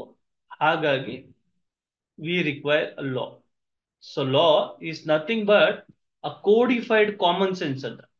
ಲಾ is nothing but codified common sense. Codified ಅಂದ್ರೆ ಅದನ್ನ ಎಲ್ಲ ಏನು ಒಳ್ಳೆ ವಿಚಾರಗಳಿತ್ತು, ಒಬ್ರಿಗೆ ತೊಂದರೆ ಮಾಡಬಾರ್ದು, ರಸ್ತೆಯಲ್ಲಿ ಎಡ ಬದಿಯಲ್ಲೇ ನಡ್ಕೊಂಡು ಹೋಗ್ಬೇಕು, ಒಬ್ರಿಗೆ ಮೋಸವನ್ನ ಮಾಡಬಾರ್ದು. ನೋಡಿ, ಇದೆಲ್ಲವೂ ಸಾಮಾನ್ಯ ಜ್ಞಾನ, ಕಾಮನ್ ಸೆನ್ಸ್. ಅದನ್ನ ಕೋಡಿಫೈ ಮಾಡಿದ್ದಾರೆ ಅಷ್ಟೇ. ಅದಕ್ಕೊಂದು ಸೆಕ್ಷನ್ ಅನ್ನ ಕೊಟ್ಟಿದ್ದಾರೆ, ಯಾವುದೋ ಒಂದು ನಂಬರ್ ಅನ್ನ ಕೊಟ್ಟಿದ್ದಾರೆ, ಅದು ಒಂದು ಅದಕ್ಕೊಂದು ಹೆಸರನ್ನ ಕೊಟ್ಟಿದ್ದಾರೆ. ಸೊ ಹಾಗಾಗಿ law is not a rocket science. ನಾವು ಅದು ಮ್ಯಾಥಮೆಟಿಕ್ಸ್ ಅಲ್ಲ, it is not a mathematics. Law is a social science ಅಂತ, ಸಾಮಾಜಿಕ ವಿಜ್ಞಾನ ಅಂತ ಹೇಳಿದ್ರು ತಪ್ಪಾಗಲಾರದು. Law is a social science subject. Here society acts as a lab. Society acts as a lab. Science ಅಲ್ಲಿ ನಾವು ವಿಜ್ಞಾನದಲ್ಲಿ ಲ್ಯಾಬೊರೇಟರಿ ಇರ್ತದೆ. ಲ್ಯಾಬೊರೇಟರಿಯಲ್ಲಿ ಯಾವುದೋ ಒಂದು ಕೆಮಿಕಲ್ ನಾವು ಇನ್ನೊಂದು ಕೆಮಿಕಲ್ ಜೊತೆ ಮಿಕ್ಸ್ ಮಾಡಿದಾಗ ಸೊ ಈ ರೀತಿಯಾದಂತಹ ರಿಯಾಕ್ಷನ್ ಆಗುತ್ತೆ ಅನ್ನೋದು ನಮ್ಗೆ ಅರಿವಿರ್ತದೆ. ಹಂಗೆ ಕಾನೂನಿನಲ್ಲಿ ಯಾವುದೇ ತರ ಲ್ಯಾಬೊರೇಟರಿ ಇರೋದಿಲ್ಲ. ಸೊ ಯಾವ್ದಾದ್ರು ಲ್ಯಾಬೊರೇಟರಿ ಇದೆ ಅಂತಂದ್ರೆ ಅದು ಸಮಾಜ ಅಂತೇಳಿ. ಈ ಒಂದು ಹೆಲ್ಮೆಟ್ ಒಂದು ಕಾನೂನನ್ನ ಮಾಡಿದ್ರು, ಏನು ಹಿಂಬದಿ ಸವಾರರು ಸಹ ಹೆಲ್ಮೆಟ್ ಅನ್ನ ಧರಿಸ್ಬೇಕು ಅಂತ ಹೇಳಿ. ಸೊ ಅದರಿಂದ ತೊಂದರೆ ಆಯ್ತಾ ಅಥವಾ ಅನುಕೂಲ ಆಯ್ತಾ ಅಂತ ಪ್ರಶ್ನೆಯನ್ನ ಕೇಳಿದ್ರೆ ಅದಕ್ಕೆ ಪಾಸಿಟಿವ್ ಆಗಿ ಉತ್ತರವನ್ನು ನಾವು ನೋಡ್ತೀವಿ, ನೆಗೆಟಿವ್ ಆದಂತ ಉತ್ತರವನ್ನು ಸಹ ನಾವು ನೋಡ್ತೀವಿ.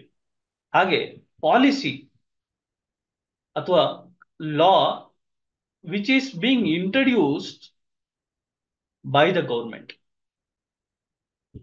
ಅಂಡ್ ಪರ್ಟಿಕ್ಯುಲರ್ಲಿ ಇನ್ ಇಂಡಿಯಾ, ನಮ್ಮ ದೇಶದಲ್ಲಿ constitution of India acts as the supreme law. Under that constitution of India, all other laws, all other several crores of laws, lakhs of laws are being introduced under. So Constitution of India acts as the mother of all laws ante. ಮುಂಚೆ ರಾಜರು ಆಳ್ವಿಕೆ ಇತ್ತು.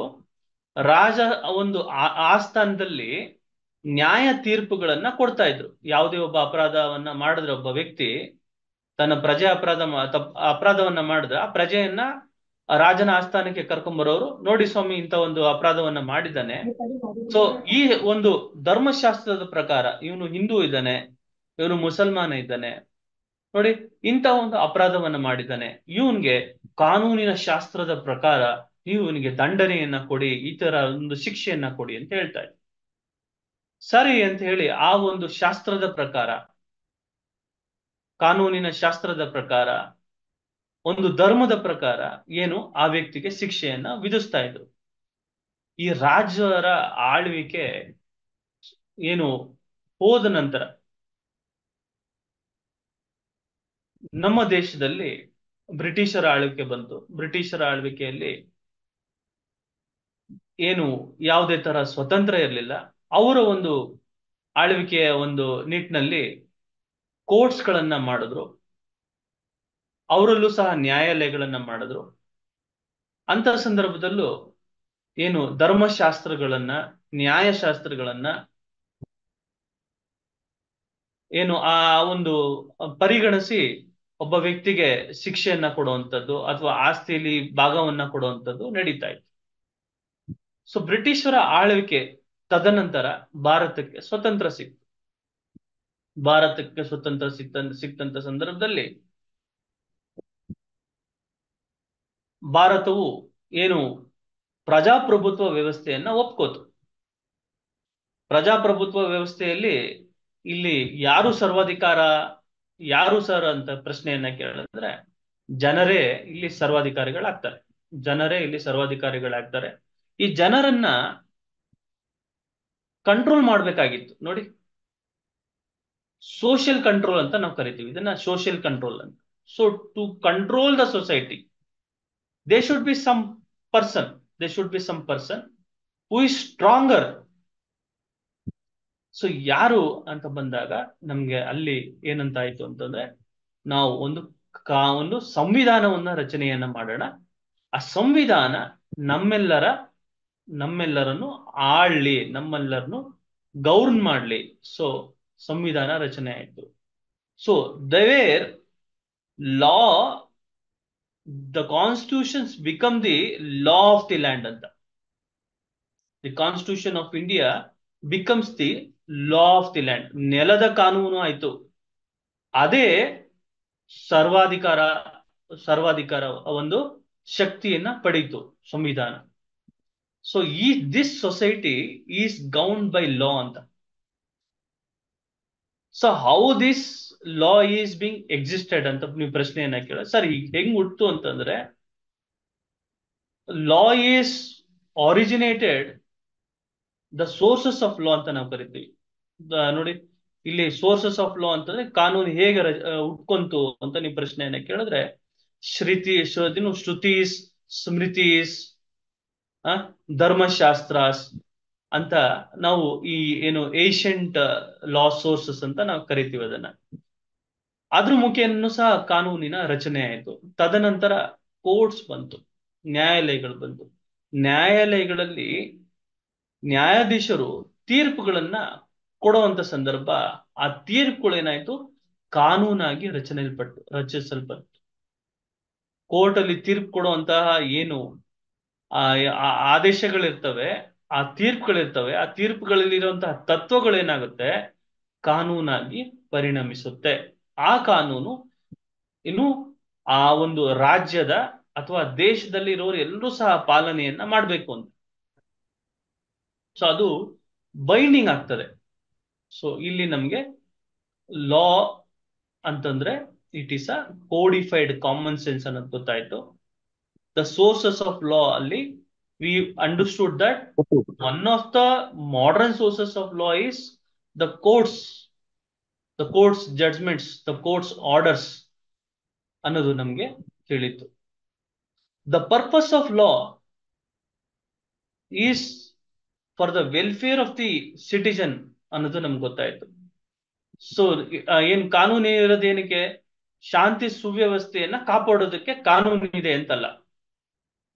ಕಾನೂನು ಇರೋದು ವ್ಯಕ್ತಿಯ ಸಮೃದ್ಧಿ ಆಗ್ಲಿಕ್ಕೆ, ಸಮಾಜದಲ್ಲಿ ವ್ಯಕ್ತಿಯ ಸಮೃದ್ಧಿ ಆಗ್ಬೇಕು ಮತ್ತು ಏನು ಸಮೃದ್ಧ ಭರಿತವಾದಂತಹ ರಾಜ್ಯ ನಿರ್ಮಾಣ ಆಗ್ಬೇಕು. ಹಾಗಾಗಿ ಕಾನೂನು ನಿರ್ಮಾಣ ಆಯ್ತು. ಉದಾಹರಣೆಗೆ ಲೇಬರ್ ಕಾನೂನು ಅಂತ ನಾವು ತಗೋಬಹುದು. ಲೇಬರ್ ಕಾನೂನು, ಈಗ ನಮ್ಮ ಶಿಕ್ಷಕ ವರ್ಗದವರು ಹೆಣ್ಣು ಮಕ್ಕಳು ಗರ್ಭಿಣಿಯರಾದಂತ ಸಂದರ್ಭದಲ್ಲಿ ಮೆಟರ್ನಿಟಿ ಲೀವ್ ಅನ್ನ ತಗೊಳ್ಳುವಂಥದ್ದು. ಸರ್ ಇದು ಆ ಲೀವ್ ಕೊಡ್ಲೇಬೇಕಾ ಸರ್, ಇದು ಪ್ರೈವೇಟ್ ಸ್ಕೂಲ್ಗೂ ಅಪ್ಲೈ ಆಗುತ್ತಾ ಸರ್ ಅಂತ ನೀವೇನಾದ್ರೂ ಪ್ರಶ್ನೆಯನ್ನ ಕೇಳಿದ್ರೆ, ಹೌದು ಪ್ರೈವೇಟ್ ಸ್ಕೂಲ್ಗೂ ಅಪ್ಲೈ ಆಗುತ್ತೆ. ಪ್ರೈವೇಟ್ ಇನ್ಸ್ಟಿಟ್ಯೂಷನ್ ಸಹ ಮೆಟರ್ನಿಟಿ ಲೀವ್ ಅನ್ನ ಕೊಡ್ಬೇಕಾಗತ್ತೆ. ಪ್ರೈವೇಟ್ ಆರ್ಗನೈಸೇಷನ್ ಮೆಟರ್ನಿಟಿ ಲೀವ್ ಕೊಡ್ಬೇಕಾ? ಹೌದು, ಪ್ರೈವೇಟ್ ಆರ್ಗನೈಸೇಷನ್ಸ್ ಅವರು ಕೊಡ್ಬೇಕಾಗುತ್ತೆ. ಸೊ ಈ ನಿಟ್ಟಿನಲ್ಲಿ ಕಾನೂನು ಕೇವಲ ಶಾಂತಿ ಸುವ್ಯವಸ್ಥೆಗ ಮಾತ್ರ ಸೀಮಿತವಾಗಿಲ್ಲ, ದೇಶದ ಅಭಿವೃದ್ಧಿಗೆ ಹಾಗೂ ಕಲ್ಯಾಣ ರಾಜ್ಯ ನಿರ್ಮಾಣದ ಒಂದು ವ್ಯವಸ್ಥೆಗೆ ಕಾನೂನು ಪೂರಕವಾಗಿದೆ. ಒಳ್ಳೆ ಕಾನೂನು ಬಂತು ಅಂದ್ರೆ ಅದು ಜನರಿಗೆ ಅನುಕೂಲ ಆಗುತ್ತೆ. ಒಳ್ಳೆ ಕಾನೂನು ಅದನ್ನ ಜಸ್ಟ್ ಲಾಸ್ ಅಂತ ಕರಿತೀವಿ ಅದನ್ನ. It is considered to be a just laws ಅಂತ. Just laws means good laws ಅಂತ. Good laws benefits the people. Good laws benefits the people. ಹೆಚ್ಚು ಟ್ಯಾಕ್ಸ್ ಹಾಕೋದು, tax is also the by product of law. Imposing the tax is the by product of policy ಅಂತ. So now we need to understand one thing. We need to see the laws are being introduced for the purpose of benefits or for the usefulness of the citizens. Here what we need to understand, before understanding the concept of law, we need to understand the concept of rights.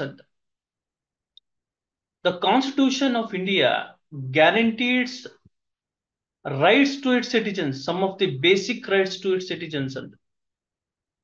ನೋಡಿ, ಎಲ್ಲಾ ಸಂದರ್ಭದಲ್ಲೂ ಸರ್ಕಾರ ಜನರ ಕಷ್ಟಕ್ಕೆ ಸ್ಪಂದಿಸುವಂಥದ್ದು ಸಾಧ್ಯವಾಗಲ್ಲ. ಅಂತ ಸಂದರ್ಭದಲ್ಲಿ ನಮಗೆ ವಿದ್ಯಾವಂತರು, ನಾವು ಶಿಕ್ಷಕರು, ನಮಗ್ ಒಂದು ವಿಷಯ ಗೊತ್ತು, ಏನು ಅಂತಂದ್ರೆ ಎಜುಕೇಶನ್ ಇಸ್ ದಿ ಪ್ಯಾನಶಿಯಾ. ನೋಡಿ, education is the panacea for all the problems ಅಂತ. Panacea means a kind of sanjeevani. ಶಿಕ್ಷಣ ಎಲ್ಲಾ ಸಮಸ್ಯೆಗಳಿಗೆ ರಾಮಬಾಣ ಅಂತೇಳಿ. ಹಾಗಾಗಿ ಶಿಕ್ಷಣವನ್ನ ಪಡೆಯುವಂತ ಒಂದು ಹಕ್ಕಿದೆಯಲ್ಲ, so that right is very essential right. From that right we can we can challenge the policies made by the government. ಏನು ಗೌರ್ಮೆಂಟ್ನವ್ರು ಏನು ಪಾಲಿಸಿ ಮಾಡ್ತಾರೆ ಅದನ್ನ ನಾವು ಚಾಲೆಂಜ್ ಮಾಡ್ಬೋದು. ನೋಡಿ, ಇಂಥ ಒಂದು ಕಾನೂನು ಮಾಡಿದೀರಾ, ಈ ಕಾನೂನಿಂದ ನಮ್ಗೆ ಇಷ್ಟು ತೊಂದರೆ ಆಗ್ತಾ ಇದೆ, ಸೊ ಅದು ಸರಿ ಇಲ್ಲ. ನೋಡಿ, ಇಂಥ ಒಂದು ಏನು ಹಕ್ಕು ನಮ್ಗಿದೆ, ಆ ಹಕ್ಕನ್ನ ನೀವು ನಮ್ಗೆ ಆ ಹಕ್ಕನ್ನ ನೀವು ದಯಪಾಲಿಸಿಲ್ಲ ಅಂತ ಹೇಳಿ ನೀವು ಹಕ್ಕಿನ ವಿಚಾರವಾಗಿ ಕೋರ್ಟಿನ ಮೊರೆಯನ್ನ ಹೋಗ್ಬೋದು. ಸೊ ಈ ನಿಟ್ಟಿನಲ್ಲಿ ನಾವು ಕಾನೂನನ್ನ ಅರ್ಥೈಸ್ಕೊಳ್ಳೋದಕ್ಕಿಂತ ಮುಂಚೆ ನಾವು ಹಕ್ಕುಗಳ ಬಗ್ಗೆ ತಿಳ್ಕೋಬೇಕು. ಸರ್, ಏನು ಸರ್ ಇದು ಹಕ್ಕು ಅಂತ ನಿಮ್ ಪ್ರಶ್ನೆಯನ್ನ ಕೇಳಿದ್ರೆ ನಾನು ನಿಮ್ಗೆ ಉದಾಹರಣೆಯನ್ನ ಕೊಡ್ತೀನಿ. ನೋಡಿ, ಉದಾಹರಣೆ ಏನಂತ ಕೊಡ್ತೀನಿ ಅಂತಂದ್ರೆ, ಅಕ್ಬರ್ ಬಾಷಾ ಅವರು ಇದ್ದಾರೆ ಇಲ್ಲಿ ನಮ್ ಜೊತೆಗೆ. ಅಕ್ಬರ್ ಬಾಷಾ ಅವರು ಇದ್ದಾರೆ ಮತ್ತು ಆನಂದ್ ಸಿ ಅವರು ಇದ್ದಾರೆ. ನೋಡಿ, ಅಕ್ಬರ್ ಬಾಷಾ ಅವ್ರಿಗೆ ಹಣ ಬೇಕಾಗುತ್ತೆ. ಅಕ್ಬರ್ ಬಾಷಾ ಅವ್ರಿಗೆ ಸ್ವಲ್ಪ ಸಾಲ ಬೇಕು ಅವ್ರಿಗೆ. ಆನಂದ್ ಅವರು ಪರಿಚಯ ಇರುವಂತ ವ್ಯಕ್ತಿ ಅವರು. ಅಕ್ಬರ್ ಬಾಷಾ ಅವರು ಬರ್ತಾರೆ, ಆನಂದ್ ಅವರನ್ನ ಕೇಳ್ತಾರೆ, ಆನಂದ್ ಅವರೇ ನನಗೆ ಒಂದು 50,000 ರೂಪಾಯಿ ಸಾಲ ಕೊಡ್ರಿ, ನಾನು ಒಂದ್ ತಿಂಗಳಲ್ಲಿ ಅಡ್ಜಸ್ಟ್ ಮಾಡ್ಕೊಡ್ತೀನಿ ಅಂತ ಹೇಳ್ತಾರೆ. ಅವಾಗ ಆನಂದ್ ಅವರು ಹೇಳ್ತಾರೆ, ನೋಡಿ ಬೈ, ನೀವು ಯಾವುದೇ ಕಾರಣಕ್ಕೂ ನಮ್ಗೆ ಮಿಸ್ ಮಾಡಬಾರ್ದು, 2 months ಒಳಗೆ ನೀವು ನನ್ನ ಹಣವನ್ನ ಹಿಂದಿರುಗಿಸ್ಬೇಕು ಅಂತ. ಅವಾಗ ಹೇಳ್ತಾರೆ ಅಕ್ಬರ್ ಬಾಷಾ ಅವರು, ನೀವೇನು ವರಿ ಮಾಡ್ಕೋಬೇಡಿ ಭಯ್ಯ, ನಾನು ಕೊಟ್ಟೆ ಕೊಡ್ತೀನಿ ಅಂತ ಹೇಳ್ಬಿಟ್ಟು ಹಣವನ್ನ ತಗೋತಾರೆ. ಆನಂದ್ ಅವ್ರ ಕಡೆಯಿಂದ ಹಣವನ್ನ ತಗೋತಾರೆ. 2 ತಿಂಗಳಾಯ್ತು. ಆನಂದ್ ಅವ್ರು ಹೋಗ್ತಾರೆ, ಅಕ್ಬರ್ ಅವ್ರನ್ನ ಕೇಳ್ತಾರೆ, ಏನ್ ಬೈ ನೀವು ಕೊಡ್ಲಿಲ್ವಲ್ಲ ಹಣ, ಯಾವಾಗ ಕೊಡ್ತೀನಿ ಅಂತ. ಕೊಡ್ತೀನಿ ಸರ್, ಸ್ವಲ್ಪ ಬಿಸ್ನೆಸ್ ಡೌನ್ ಇದೆ, ನೆಕ್ಸ್ಟ್ ತಿಂಗಳಲ್ಲಿ ಕೊಡ್ತೀನಿ ಅಂತ ಹೇಳಿದ್ರು. ಆಯ್ತು, ನೆಕ್ಸ್ಟ್ ತಿಂಗಳಾಯ್ತು. ಮತ್ತೆ ಹೋಗ್ತಾರೆ, ಆನಂದ್ ಅವರು ಕೇಳ್ತಾರೆ, ಎಲ್ಲಿ ಸರ್ ನೀವು ಹಣ ಕೊಟ್ರಲ್ಲ, ಏನಾಯ್ತು ಅಂದಾಗ, ಇಲ್ಲ ನೆಕ್ಸ್ಟ್ ತಿಂಗಳಲ್ಲಿ ಕೊಡ್ತೀನಿ. ಹಾಗೆ 6 ತಿಂಗಳಾಗೋಯ್ತು. 6 ತಿಂಗಳಿದ್ದು 1 ವರ್ಷ ಆಗೋಯ್ತು. ಸೊ ಈಗ ಆನಂದ್ ಅವ್ರಿಗೆ ಏನ್ ಮಾಡೋದು ಗೊತ್ತಾಗ್ತಾ ಇಲ್ಲ. ಸೊ ಈಗ ಆನಂದ್ ಅವ್ರಿಗೆ ಆ ಹಣವನ್ನ ಪಡೆಯುವಂತ ಹಕ್ಕು ಇದೆಯಾ ಅಂತ ಪ್ರಶ್ನೆ. ಹೌದು, ಆನಂದ್ ಅವ್ರಿಗೆ ಹಣವನ್ನ ಪಡೆಯುವಂತ ಹಕ್ಕಿದೆ. ಹಾಗೆ ಅಕ್ಬರ್ ಬಾಷಾ ಅವ್ರಿಗೆ ಹಣವನ್ನ ಹಿಂದಿರುಗಿಸುವಂತ ಹಕ್ಕು ಸಹ ಇದೆ. ಆದ್ರೆ ಆನಂದ್ ಅವರು ಅಕ್ಬರ್ ಬಾಷಾ ಅವ್ರಿಗೆ ಅಕ್ಬರ್ ಬಾಷಾ ಅವ್ರ ಜೊತೆ ಯಾವುದೇ ತರ ಒಂದು ಅಗ್ರಿಮೆಂಟ್ ಮಾಡ್ಕೊಳ್ಳೋದಾಗ್ಲಿ, ಅಥವಾ ಒಂದು ಪ್ರಾಮಿಸರಿ ನೋಟ್ ಇಸ್ಕೊಂಡಿರೋದಾಗ್ಲಿ, ಅಥವಾ ಯಾವುದೇ ಒಂದು ಚೆಕ್ ನ ಇಸ್ಕೊಂಡಿರೋದಾಗ್ಲಿ ಯಾವುದೂ ಸಹ ಮಾಡಿರಲ್ಲ. ಫ್ರೆಂಡ್ಶಿಪ್ ಆಧಾರದ ಮೇಲೆ ಹಣವನ್ನ ಆನಂದ್ ಅವ್ರ ಕಡೆಯಿಂದ ಅಕ್ಬರ್ ಬಾಷಾ ತಗೊಂಡಿರ್ತಾರೆ, ಫ್ರೆಂಡ್ಶಿಪ್ ಆಧಾರದ ಮೇಲೆ. ಅಂತ ಸಂದರ್ಭದಲ್ಲಿ ಕಾನೂನು ಸಹಾಯ ಮಾಡುತ್ತಾ ಸರ್ ಅಂತ ಪ್ರಶ್ನೆಯನ್ನ ಕೇಳಿದ್ರೆ, ಅಂತ ಸಂದರ್ಭದಲ್ಲಿ ಕಾನೂನು ಸಹಾಯ ಮಾಡೋಲ್ಲ. ಯಾಕೆ ಸರ್ ಅಂತ ಕೇಳಿದ್ರೆ, ಕಾನೂನಿನಲ್ಲಿ 2 ರೀತಿಯಾದಂತಹ ಹಕ್ಕುಗಳಿದಾವೆ. ಒಂದು ನೈತಿಕ ಹಕ್ಕು, ಇನ್ನೊಂದು ಕಾನೂನಾತ್ಮಕ ಹಕ್ಕು ಅಂತ ಹೇಳಿ. Moral right and legal right ಅಂತ ಹೇಳಿ. ನೋಡಿ, moral right and legal right ಅಂತ. Mister Anand has a moral right to ask money from Akbar Basha, which he had lended to Akbar Basha. Whereas Akbar Basha has a moral duty, nodi, has a moral duty towards Anand to reimburse the hand loan amount which is obtained from Anand. Rights and duties ಅಂತ ನೋಡಿ, rights and duties. ಹಕ್ಕು ಹಾಗೂ ಬಾಧ್ಯತೆ. ಹಕ್ಕು ಅಂತ ಮಾತಾಡಿದಾಗ ಬಾಧ್ಯತೆಯೂ ಸಹ ಜೊತೆ ಜೊತೆಯಲ್ಲೇ ಬರುತ್ತೆ. ನೋಡಿ, ನಾನು ಒಂದು ಇನ್ಸ್ಟಿಟ್ಯೂಷನ್ಗೆ ಸೇರ್ಕೊಂತೀನಿ, ಯಾವ್ದೋ ಒಂದು ಟ್ರೈನಿಂಗ್ ಸೆಂಟರ್ಗೆ ಸೇರ್ಕೋತೀನಿ. ಟ್ರೈನಿಂಗ್ ಸೆಂಟರ್ ತಗೊಂಡು ಒಂದು ಯಾವ್ದೋ ಒಂದು ಲೇತ್ ಮಿಷಿನ್ ಟ್ರೈನಿಂಗ್ ಅಂತ ನಾವು ತಗೋಣ. ಲೇತ್ ಮಿಷಿನ್ ಟ್ರೈನಿಂಗ್ ಕೊಡುವಂಥದ್ದು ಅವ್ರು ಒಂದು 50,000 ರೂಪಾಯಿ ಚಾರ್ಜ್ ಮಾಡ್ತಾರೆ. ಅಂತ ಸಂದರ್ಭದಲ್ಲಿ ಅವ್ರು ನಾನು ಟ್ರೈನಿಂಗ್ಗೆ ಹಣ ಕೊಟ್ಟು ನಾನು ಸೇರ್ಕೊಂಡೆ, ಅವರು ಸರಿ ಟ್ರೈನಿಂಗ್ಗೆ ಸರಿಯಾಗಿ ಕೊಡ್ತಾ ಇಲ್ಲ, ಕ್ಲಾಸಸ್ ಮಾಡ್ಲಿಲ್ಲ. ಅಂತ ಸಂದರ್ಭದಲ್ಲಿ ನಾನು ಕೊಟ್ಟಂತ ಹಣನ ನಾನು ಹಿಂದಿರುಗಿಸ್ಕೊಳ್ಳೋ ಅಂತದ್ದು ಅಥವಾ ವಾಪಸ್ ನಾನು ಕೊಡಿ ಅಂತ ಕೇಳುವಂತ ಅಧಿಕಾರ ಇದೆ ಅಲ್ವಾ? ಸೊ ಇದೆ ಅಲ್ವಾ? ಸೊ ಅದು ಏನಾಗುತ್ತೆ ಅಂತಂದ್ರೆ ಲೀಗಲ್ ರೈಟ್ ಆಯ್ತು. ಒಂದ್ ವೇಳೆ ನಾನು ಚೆಕ್ ಅನ್ನ ತಗೊಂಡಿದ್ದೆ ಅಥವಾ ಪ್ರಾಮಿಸರಿ ನೋಟ್ ಅನ್ನ ತಗೊಂಡಿದ್ದೆ ಸಾಲ ಕೊಡುವಂತ ಸಂದರ್ಭದಲ್ಲಿ, ಅಂತ ಸಂದರ್ಭದಲ್ಲಿ I am having A legal right against that person who had defaulted in reimbursing the loan which availed from me. ನನ್ನ ಕಡೆಯಿಂದ ಹಣವನ್ನ ತಗೊಂಡೋದಂತ ಸಂದರ್ಭದಲ್ಲಿ ಹಣವನ್ನ ಹಿಂದಿರುಗಿಸುವಂತ ಡ್ಯೂಟಿ ಇರುತ್ತೆ ಅವನಿಗೆ. ಅಂತ ಸಂದರ್ಭದಲ್ಲಿ ಅವನು ಹಣವನ್ನ ಕೊಡದಲೇ ಇದ್ದ ಪಕ್ಷದಲ್ಲಿ ನಾನು ಕಾನೂನಿನ ಮೊರೆ ಹೋಗ್ಬೋದು. ಸರ್, ಹಂಗಾದ್ರೆ ಲೀಗಲ್ ರೈಟ್ ಅಂದ್ರೆ ಏನು sir? What is legal right? What is right sir ಅಂತ ನೀವು ಪ್ರಶ್ನೆಯನ್ನ ಕೇಳಿದ್ರೆ, right is nothing but a privilege ಅಂತ ಕರಿತೀವಿ ನೋಡಿ. Right is nothing but a privilege. Privilege are a kind of a freedom where the state is guaranteed that privilege. State is guaranteed that freedom to you. ರಾಜ್ಯ ಏನು ದೇಶ ಅಂತ ಏನು ನಿರ್ಮಾಣ ಆಗಿದೆ, ದೇಶದಲ್ಲಿ ಸಂವಿಧಾನ ಅಂತ ಒಂದು ಕಾನೂನಿದೆ. ಆ ಕಾನೂನು ಆ ವ್ಯಕ್ತಿಗೆ ಒಂದು ಅಧಿಕಾರವನ್ನ ಕೊಡುತ್ತೆ. ಆ ಅಧಿಕಾರವನ್ನ ನೀನು ಬಳಸ್ಕೊಂಡು ನಿನ್ನ ಒಂದು ಕಾರ್ಯವನ್ನ ಮಾಡ್ಕೋ ಅಂತ. ಅಂತ ಸಂದರ್ಭದಲ್ಲಿ ಏನಾದ್ರೂ ಏನು ನಿನಗೆ ಅನ್ಯಾಯ ಆಯ್ತು ಅನ್ನೋ ಸಂದರ್ಭದಲ್ಲಿ ನೋಡಿ, ಅನ್ಯಾಯ ಆಯ್ತು ಅಂತ ಸಂದರ್ಭದಲ್ಲಿ ನಿನಗೆ ಕಾನೂನು ಅಂತ ಏನಿದೆ, ದೇಶದಲ್ಲಿ ಕಾನೂನು ಅಂತಿದೆ, ಅದು ನಿನಗೆ ರಕ್ಷಣೆಯನ್ನ ಕೊಡುತ್ತೆ. ಸೊ ಹಾಗಾಗಿ right is nothing but a privileged guaranteed by the state. If your right is being infringed, the law will give you a remedy ಅಂತ.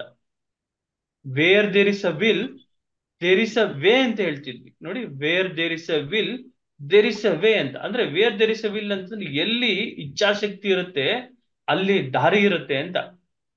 ಹಂಗೆ where there is a right there is a remedy ಅಂತ. ಎಲ್ಲಿ right ಕಾನೂನಿನ ಹಕ್ಕು ಇರುತ್ತೆ ಅಲ್ಲಿ ಕಾನೂನಿನ ಪರಿಹಾರನೂ ಇರುತ್ತೇ ಇರುತ್ತೆ ಅಂತ. ಎಲ್ಲಿ ಕಾನೂನಿನ ಹಕ್ಕಿರುತ್ತೆ ಅಲ್ಲಿ ಕಾನೂನಿನ ಪರಿಹಾರನೂ ಸಹ ಇರುತ್ತೆ. ಸರ್, ನಾನು ಗೌರ್ಮೆಂಟ್ ಟೀಚರ್ ಪೊಸಿಷನ್ಗೆ ಕಾಲ್ ಫಾರ್ ಆಯ್ತು, ಅರ್ಜಿಯನ್ನ ಸಲ್ಲಿಸ್ದೆ. ಯಾರೋ ಹೇಳಿದ್ರು ಒಂದು 10 ಲಕ್ಷ ರೂಪಾಯಿ ಲಂಚವನ್ನ ಕೊಡ್ಬೇಕು ಅಂತ ಹೇಳಿದ್ರು. ನಾನು ಯಾರೋ ಒಬ್ಬನಿಗೆ ನಂಬಿ 10 ಲಕ್ಷ ರೂಪಾಯಿಯನ್ನ ಕೊಟ್ಟೆ. ಸೆಲೆಕ್ಷನ್ ಟೈಮಲ್ಲಿ ನನ್ನನ್ನು ಸೆಲೆಕ್ಟ್ ಮಾಡ್ಲೇ ಇಲ್ಲ ಸರ್. 10 ಲಕ್ಷ ರೂಪಾಯಿನ ಯಾರೋ ತಿಂದಾಕ್ಬಿಟ್ಟಿದ್ದಾನೆ, ನನಗೆ ನೀವು ನ್ಯಾಯ ಒದಗಿಸ್ಕೊಡಿ ಸರ್ ಅಂತ ಬಂದು ಪ್ರಶ್ನೆಯನ್ನ ಕೇಳಿದ್ರೆ ನಾನು ಹೇಳ್ತೀನಿ, ನೋಡಿ ಈ ಸಂದರ್ಭದಲ್ಲಿ ನಿಮ್ಗೆ ನ್ಯಾಯನ ನಾವು ಕೊಡ್ಸಕ್ಕಾಗಲ್ಲ. ಯಾಕೆ ಅಂತಂದ್ರೆ ಲಂಚವನ್ನ ಕೊಡೋ ಅಂತದ್ದು ಕಾನೂನಿನ ಅಡಿಯಲ್ಲಿ ಅಪರಾಧವಾಗುತ್ತೆ. ಸೊ ಹಾಗಾಗಿ in that state law will not help you. So here please understand the purpose of law is to obtain social justice ಅಂತ. ಸರಿ, ಕಾನೂನು ಅಂತಂದ್ರೆ ಏನು ಸರ್ ಅಂತಂದ್ರೆ, ಕಾನೂನು ಅಂತಂದ್ರೆ ಕಾನೂನು ಹೇಗೆ ಯಾಕೆ ಇದು ನಿರ್ಮಾಣ ಆಯ್ತು ಏನಕ್ಕೆ ಅಂತಂದ್ರೆ ನ್ಯಾಯವನ್ನ ಪಡೆಯೋದಿಕ್ಕೆ. ಸಾಮಾಜಿಕ ನ್ಯಾಯ, ಆರ್ಥಿಕ ನ್ಯಾಯ ನೋಡಿ, ರಾಜಕೀಯ ನ್ಯಾಯ, ಸರ್ವ ಸಮಾನತೆಯ ನ್ಯಾಯ, ಸೊ ಈ ಎಲ್ಲಾ ಒಂದು ತತ್ವದ ಅಡಿಯಲ್ಲಿ ನ್ಯಾಯವನ್ನ ಪಡ್ಕೊಳ್ಳಿಕ್ಕೆ ಕಾನೂನು ಏನಿದೆಯಲ್ಲ, ಅದು ಕಾನೂನು ಒಂದು ಸಾಧನ ಅಷ್ಟೇ. It's only a device, it is only A tool.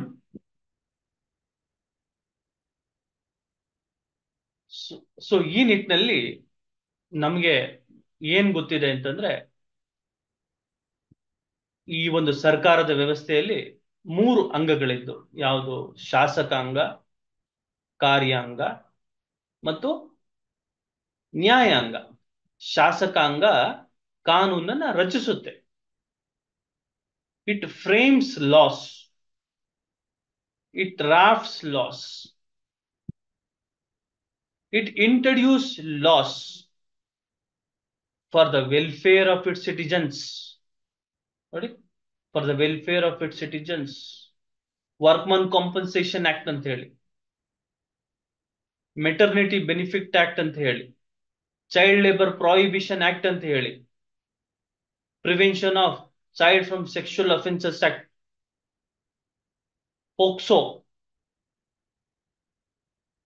POCSO ಕಾಯ್ದೆ.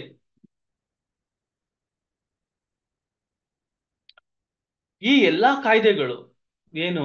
So it protects certain categories of citizens from the operation ಅಂತ. ತುಳಿತಕ್ಕೆ ಒಳಗಾಗಬಾರ್ದು, ಶೋಷಣೆಗೆ ಒಳಗಾಗಬಾರ್ದು. ಪೋಸ್ಟ್ ಅಂತ ಹೇಳಿ, prevention of sexual harassment at work place ಅಂತ ಹೇಳಿ. ಮಹಿಳೆ ಮದುವೆ ಆದಂತ ಸಂದರ್ಭದಲ್ಲಿ ಹೊಸಬ್ಳು ಅವಳು, ಆ ಒಂದು ಕುಟುಂಬಕ್ಕೆ ಹೊಸಬ್ಳು.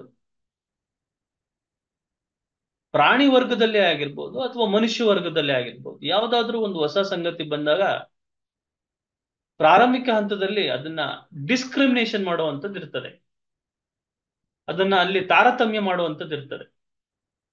ಆ ನಿಟ್ಟಿನಲ್ಲಿ ಆಗ್ತಾನೆ ಮದುವೆ ಆಗಿರೋಂಥ ಹೆಣ್ಮಕ್ಳಿಗೆ ಶೋಷಣೆ ಆಗುತ್ತೆ.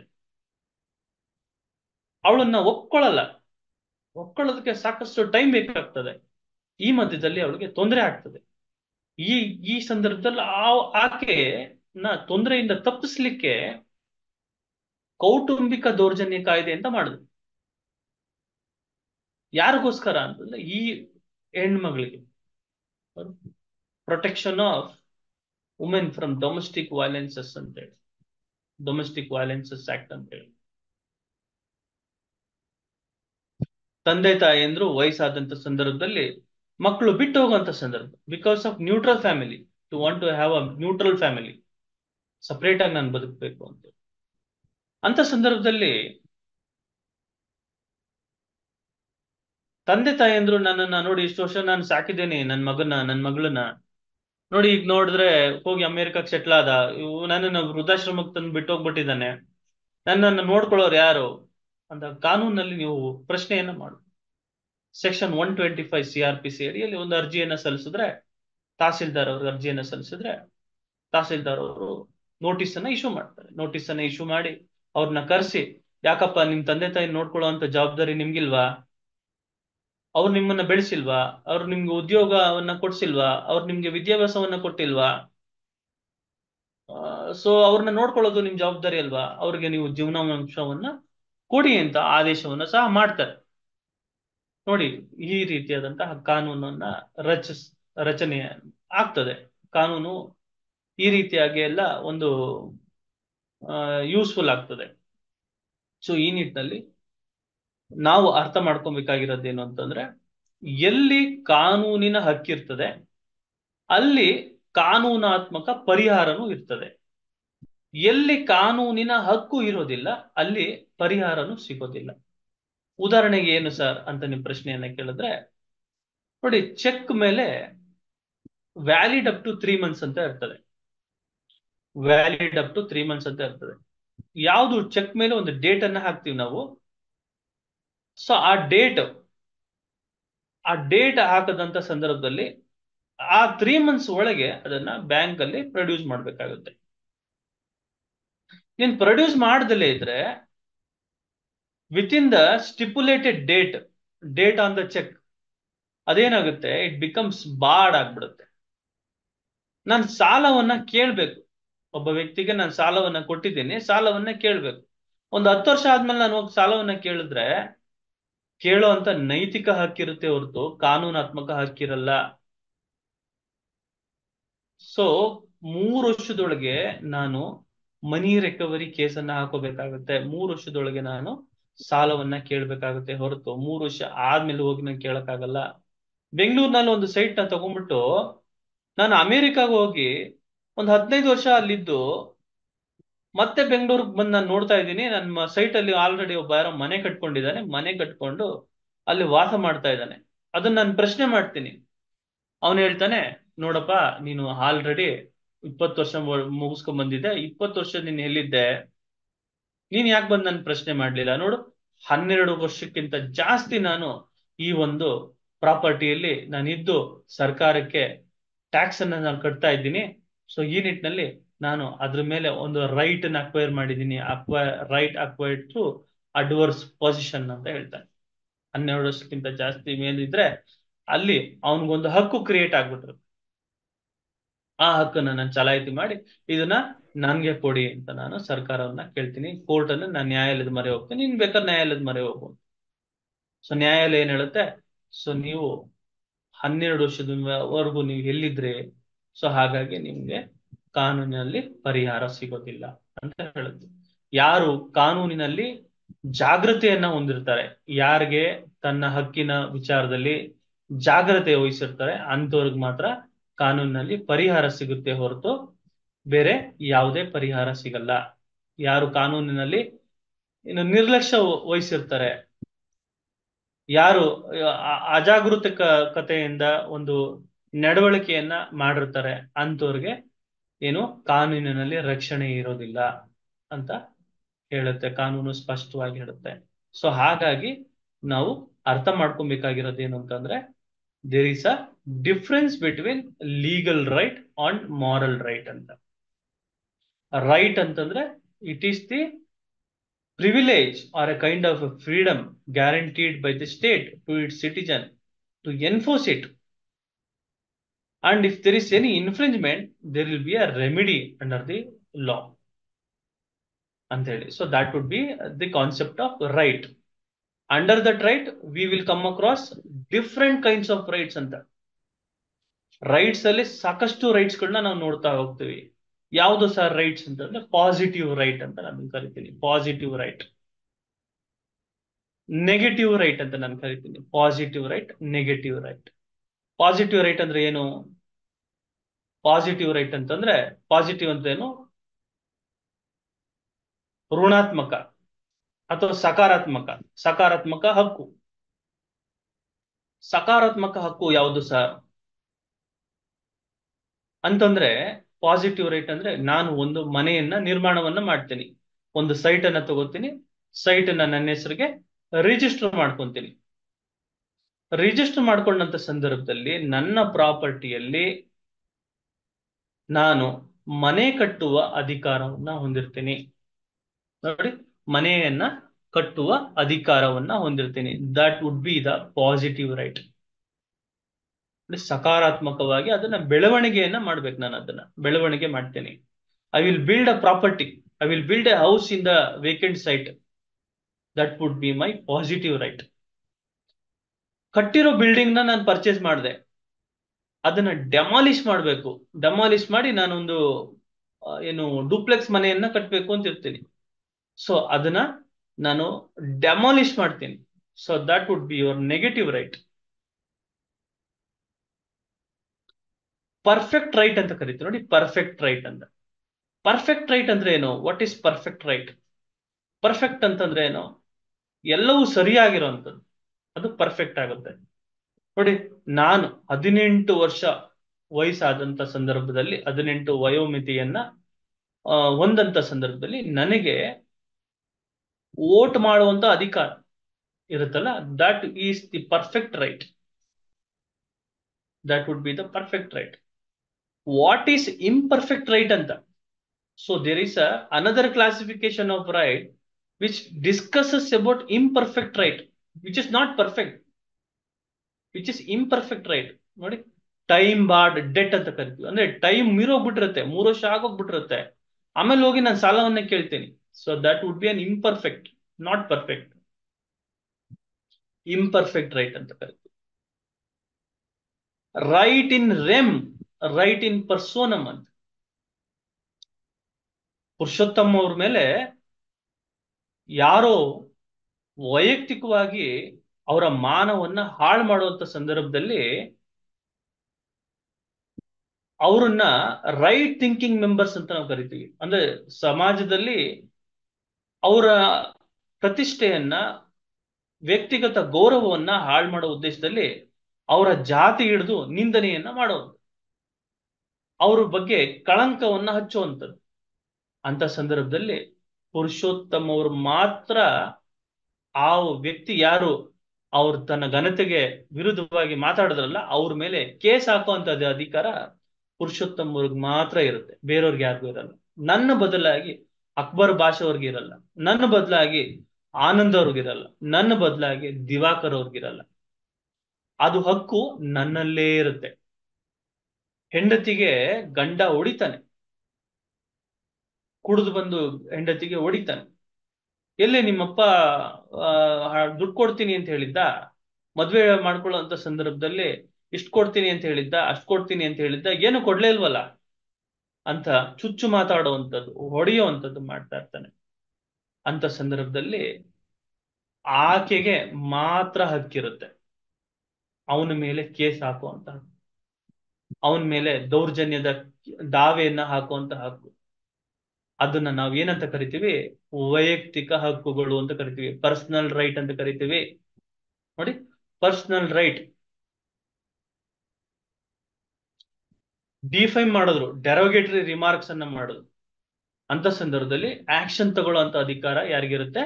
ಆ ವ್ಯಕ್ತಿಯಲ್ಲಿ ಮಾತ್ರ ಇರುತ್ತೆ. ಅದು ಆ ವ್ಯಕ್ತಿ ಒಂದು ವೇಳೆ ಸತ್ತೋಗ್ಬಿಟ್ರೆ ಅದು ಆ ರೈಟು ಎಕ್ಸ್ಟಿಂಗ್ವಿಷ್ ಆಗ್ಬಿಡುತ್ತೆ, ಇಟ್ ಬಿಕಮ್ಸ್ ಎಕ್ಸ್ಟಿಂಗ್ವಿಷ್. ಆಯ್ತಾ? So on behalf of that person you cannot take a stand, you cannot file a case, file a complaint. ನೋಡಿ, ಆ ತರ ರೈಟ್ಗಳನ್ನ ನಾವೇನಂತ ಕರಿತೀವಿ? ಪರ್ಸನಲ್ ರೈಟ್ ಅಂತ ಕರಿತೀವಿ. ಒಂದ್ ಯಾವ್ದೋ ಒಂದು ಪ್ರಾಪರ್ಟಿನ ತಗೋತೀವಿ, ಆಯ್ತಾ? ನಾನೊಂದು ಯಮಹ ಬೈಕ್ ಅನ್ನ ತಗೋತೀನಿ, R1 ಸೀರೀಸ್ ಬೈಕ್ ಅನ್ನ ತಗೋತೀನಿ, 2 ಲಕ್ಷ ರೂಪಾಯಿ ಕೊಟ್ಟು ತಗೋತೀನಿ.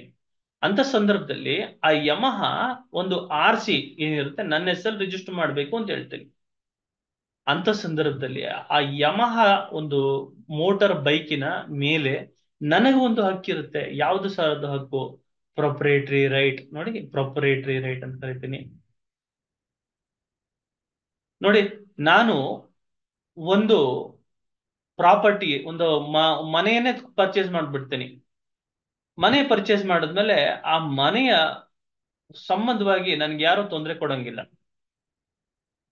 ಸೊ ಈ ನಿಟ್ಟಿನಲ್ಲಿ ಆ ಒಂದು ರೈಟ್ ಇರ್ತದೆ ನನಗೆ. ಇಡೀ ಸಮಾಜದಲ್ಲಿ ಇರುವಂತ ಯಾವುದೇ ಒಬ್ಬ ಅಗ್ರೆಸರ್ ಇರ್ತಾನೆ, ಆ ಅಗ್ರೆಸರ್ ಕಡೆಯಿಂದ ನನಗೆ ತೊಂದರೆ ಆಗ್ಬಾರ್ದು.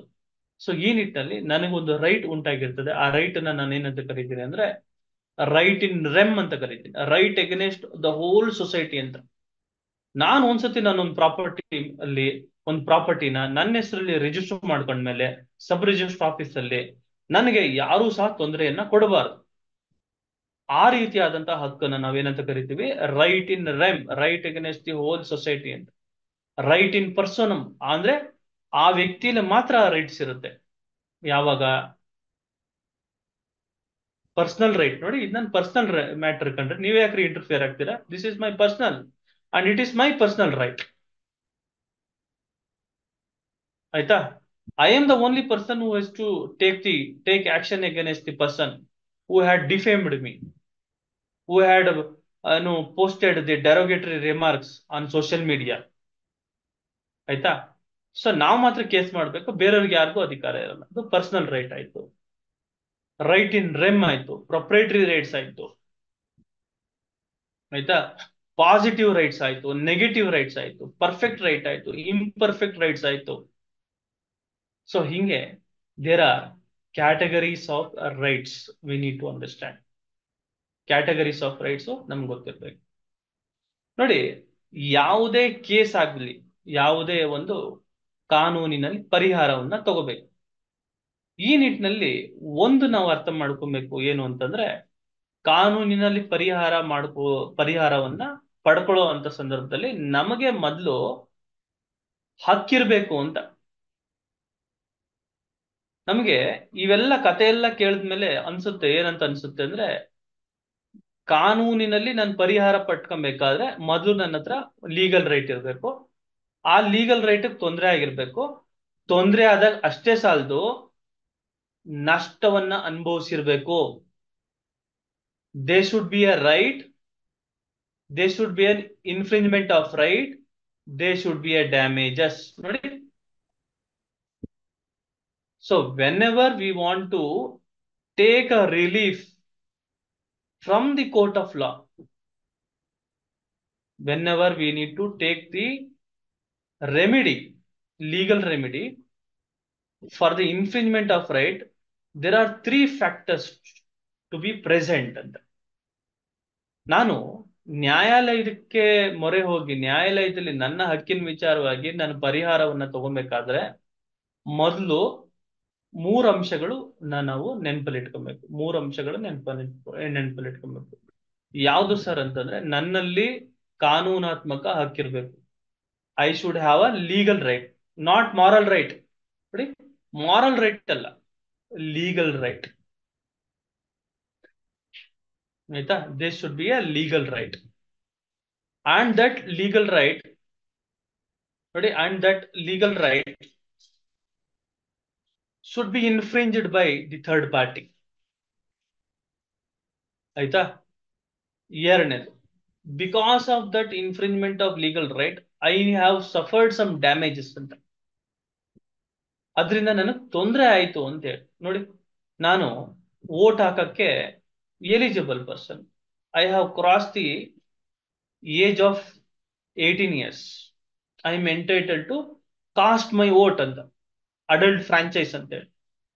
ಸೊ ಈ ನಿಟ್ಟಿನಲ್ಲಿ ನಾನು ವೋಟ್ ಮಾಡಕ್ ಹೋಗ್ತಾ ಇರ್ಬೇಕಾದ್ರೆ ನನಗೆ ಆಗ್ದಲೇ ಇರೋರು ಏನ್ ಮಾಡಿದ್ರು, ನನ್ನನ್ನ ಕಟ್ಟಾಕ್ಬಿಟ್ರು. ಕಟ್ಟಾಕಿ, ನೀನು ಹೋಗಿ ಎಲೆಕ್ಷನ್ ಕಂಟೆಸ್ಟ್ ಮಾಡಬೇಡ, ನೀನು ಗೆಲ್ಲುವಂತ ಕ್ಯಾಂಡಿಡೇಟ್ ಅಂತ ಹೇಳಿ ನನ್ನನ್ನ ಕಿಡ್ನಾಪ್ ಮಾಡ್ಬಿಟ್ರು. ಅಂತ ಸಂದರ್ಭದಲ್ಲಿ ನನಗೆ ವಿರುದ್ಧವಾಗಿ ಇರುವಂತ ಯಾವ್ದೋ ಒಬ್ಬ ಅಭ್ಯರ್ಥಿ ಎಲೆಕ್ಷನ್ ಅಲ್ಲಿ ಗೆದ್ಬಿಟ್ಟ. ನಾನಿದ್ದಿದ್ರೆ ನಾನು ಕಂಟೆಸ್ಟ್ ಮಾಡಿ ನಾನು ಗೆಲ್ತಿದ್ದೆ. ಸೊ ಇದರಿಂದ ನನ್ನ ಕಾನೂನಾತ್ಮಕ ಹಕ್ಕು ಚ್ಯುತಿ ಆಯ್ತು, ಅದರಿಂದ ನನಗೆ ನಷ್ಟ ಆಯ್ತು. ಅಂತ ಸಂದರ್ಭದಲ್ಲಿ ನನಗೆ ರೆಮಿಡಿ ಸಿಗುತ್ತೆ. ಇಲ್ಲಿ ನಾವು ಒಂದು 2 ಕಾನ್ಸೆಪ್ಟ್ ಅನ್ನ ನಾವು ನೆನಪಲ್ಲಿ ಇಟ್ಕೊಬೇಕು. ಯಾವ್ದು ಸರ್ ಇದು 2 ಕಾನ್ಸೆಪ್ಟ್ ಅಂತ ನಿಮ್ ಪ್ರಶ್ನೆಯನ್ನ ಕೇಳಿದ್ರೆ, ನೋಡಿ, 2 ಕಾನ್ಸೆಪ್ಟ್ ಯಾವ್ದು ಅಂತಂದ್ರೆ, ಇಂಜೂರಿಯಾ ಸೈನೆ ಡ್ಯಾಮ್ನಮ್, ಡ್ಯಾಮ್ನಮ್ ಸೈನೆ ಇಂಜೂರಿಯಾ ಅಂತ ಲ್ಯಾಟಿನ್ ಭಾಷೆಯಲ್ಲಿ ಇದನ್ನ ಕರೀತಾರೆ.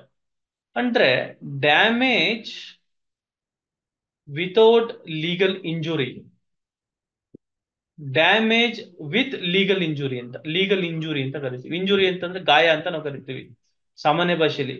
ಆದ್ರೆ ಕಾನೂನಿನಲ್ಲಿ ಇಂಜುರಿ ಅಂತಂದ್ರೆ ಆ ಒಂದು ಹಕ್ಕಿಗೆ ಚ್ಯುತಿ ಆಗಿರ್ಬೇಕು, ಚ್ಯುತಿಯಾಗಿ ನಷ್ಟವನ್ನು ಅನುಭವಿಸಿರೋದನ್ನ ನಾವು ಇಂಜುರಿ ಅಂತ ಕರಿತೀವಿ. ನೋಡಿ, ಇಲ್ಲಿ ಒಂದ್ ಅರ್ಥ ಮಾಡ್ಕೊಬೇಕು ಏನು ಅಂತಂದ್ರೆ, ಇಲ್ಲಿ ಹಕ್ಕಿರ್ಬೇಕು, ಹಕ್ಕು ಚ್ಯುತಿ ಆಗಿರ್ಬೇಕು. ನೋಡಿ, ನಾನು ಹೇಳಿದ್ನಲ್ಲ ಒಂದು ಉದಾಹರಣೆ, ಏನಂತ ಹೇಳಿದ ಉದಾಹರಣೆ, ನಾನು ಎಲೆಕ್ಷನ್ ಕಂಟೆಸ್ಟ್ ಮಾಡ್ತಾ ಇದ್ದೆ, ಅಂತ ಸಂದರ್ಭದಲ್ಲಿ ಹೋಗಿ ಕಟ್ಟಾಕ್ಬಿಟ್ರು. ಸೊ ನಾನು ಎಲೆಕ್ಷನ್ ಕಂಟೆಸ್ಟ್ ಮಾಡೋದು ನನ್ನ ಹಕ್ಕಾಗಿತ್ತು. ನಾನು ಒಬ್ಬ ಪ್ರತಿನಿಧಿಯಾಗಿ ಬೆಳೀತಿದ್ದೆ, ಅದಕ್ಕೆ ಅಡ್ಡಿಯನ್ನ ಉಂಟು ಮಾಡಿದ್ರು, ನನ್ನನ್ನು ಕಟ್ಟಾಕಿದ್ರು, ನನ್ನ ಏನು ಫ್ರೀಡಮ್ ಆಫ್ ಮೂವ್ಮೆಂಟ್ ಅನ್ನ ಕರ್ಟೈಲ್ ಮಾಡಿದ್ರು. ಸೊ ಅದರಿಂದ ನಾನು ನನ್ನ ಒಂದು ಪೊಲಿಟಿಕಲ್ ಕೆರಿಯರ್ನ ಕಳ್ಕೊಂಡೆ. ಸೊ ಇದರಿಂದ ನನಗೆ ತುಂಬಲಾರದಂತ ನಷ್ಟ ಆಯ್ತು ಅಂತ ನಾನು ಕೋರ್ಟ್ಗೆ ಮೊರೆ ಹೋದ್ರೆ ಕೋರ್ಟ್ ಅಲ್ಲಿ ನನಗೆ ನ್ಯಾಯವನ್ನ ಒದಗಿಸ್ಕೊಡ್ತಾರೆ, ಡ್ಯಾಮೇಜಸ್ ಅನ್ನ ಕೊಡ್ತಾರೆ. ಡ್ಯಾಮೇಜಸ್ ಅಲ್ಲಿ 2 ರೀತಿಯಾದಂತ ಡ್ಯಾಮೇಜಸ್ ನಾವು ನೋಡ್ಬೋದು. ಒಂದು ಲಿಕ್ವಿಡೇಟೆಡ್ ಡ್ಯಾಮೇಜಸ್ ಅಂತ, ಇನ್ನೊಂದು ಅನ್ಲಿಕ್ವಿಡೇಟೆಡ್ ಡ್ಯಾಮೇಜಸ್ ಅಂತ. ಲಿಕ್ವಿಡೇಟೆಡ್ ಅಂದ್ರೆ ನಾವು ಯಾವುದೇ ನಷ್ಟವನ್ನ ಹಣದ ರೂಪದಲ್ಲಿ ಇಷ್ಟು ನಷ್ಟ ಆಗಿದೆ ಅಂತ ಒಂದು ಅಂದಾಜನ್ನ ಮಾಡ್ಬೋದು. ಅನ್ಲಿಕ್ವಿಡೇಟೆಡ್ ಡ್ಯಾಮೇಜಸ್ ಅಲ್ಲಿ ನಾವು ಅದನ್ನ ಹಣದ ರೂಪದಲ್ಲ ಆಗಿರ್ಬೋದು ಅಥವಾ ಬೇರೆ ಯಾವುದೇ ಒಂದು ರೂಪದಲ್ಲಿ ಅದನ್ನ ಅಳಿಯೋದಕ್ಕಾಗಲ್ಲ, ಅದನ್ನ ನಾವು ಗೇಜ್ ಮಾಡ್ಲಿಕ್ಕಾಗಲ್ಲ. ಅಂತ ಸಂದರ್ಭದಲ್ಲಿ ಅದನ್ನ ನಾವು ಅನ್ಲಿಕ್ವಿಡೇಟೆಡ್ ಡ್ಯಾಮೇಜಸ್ ಅಂತ ಕರಿತೀವಿ. ಸೊ ಇಲ್ಲಿ ರೈಟ್ಸ್ ಇರಬೇಕು, ಇನ್ಫ್ರಿಂಜ್ಮೆಂಟ್ ಆಗಿರ್ಬೇಕು, ಡ್ಯಾಮೇಜಸ್ ಆಗಿರ್ಬೇಕು. ಸೊ ಅದು ನಾವು ನೆನಪಲ್ಲಿ ಇಟ್ಕೊಂಡ್ವಿ. ನೋಡಿ, ನಾನ್ ನಿಮ್ಗೆ ಡ್ಯೂಟಿ ಬಗ್ಗೆ ಹೇಳ್ತೀನಿ. ನನ್ನ ಕೆಲವು ಸ್ನೇಹಿತರು ಗೋವಾಕ್ಕೆ ಅಂತ ಟ್ರಿಪ್ ಕರ್ಕೊಂಡು ಹೋಗ್ತಾರೆ. ಸಮುದ್ರದಲ್ಲಿ ಆಟ ಆಡ್ಲಿಕ್ಕೆ ಅಂತ ಇಳಿತಾರೆ. ಸಮುದ್ರದಲ್ಲಿ ಆಟ ಆಡ್ಬೇಕಾದ್ರೆ ನನ್ನ ಫ್ರೆಂಡು ಮತ್ತು ಇನ್ನೊಬ್ಬ ಫ್ರೆಂಡು ಆಟ ಆಡ್ತಾ ಇರ್ತಾರೆ. ಆ ಸಂದರ್ಭದಲ್ಲಿ ಯಾವುದೋ ಒಂದು ದೊಡ್ಡ ಅಲೆ ಬರುತ್ತೆ.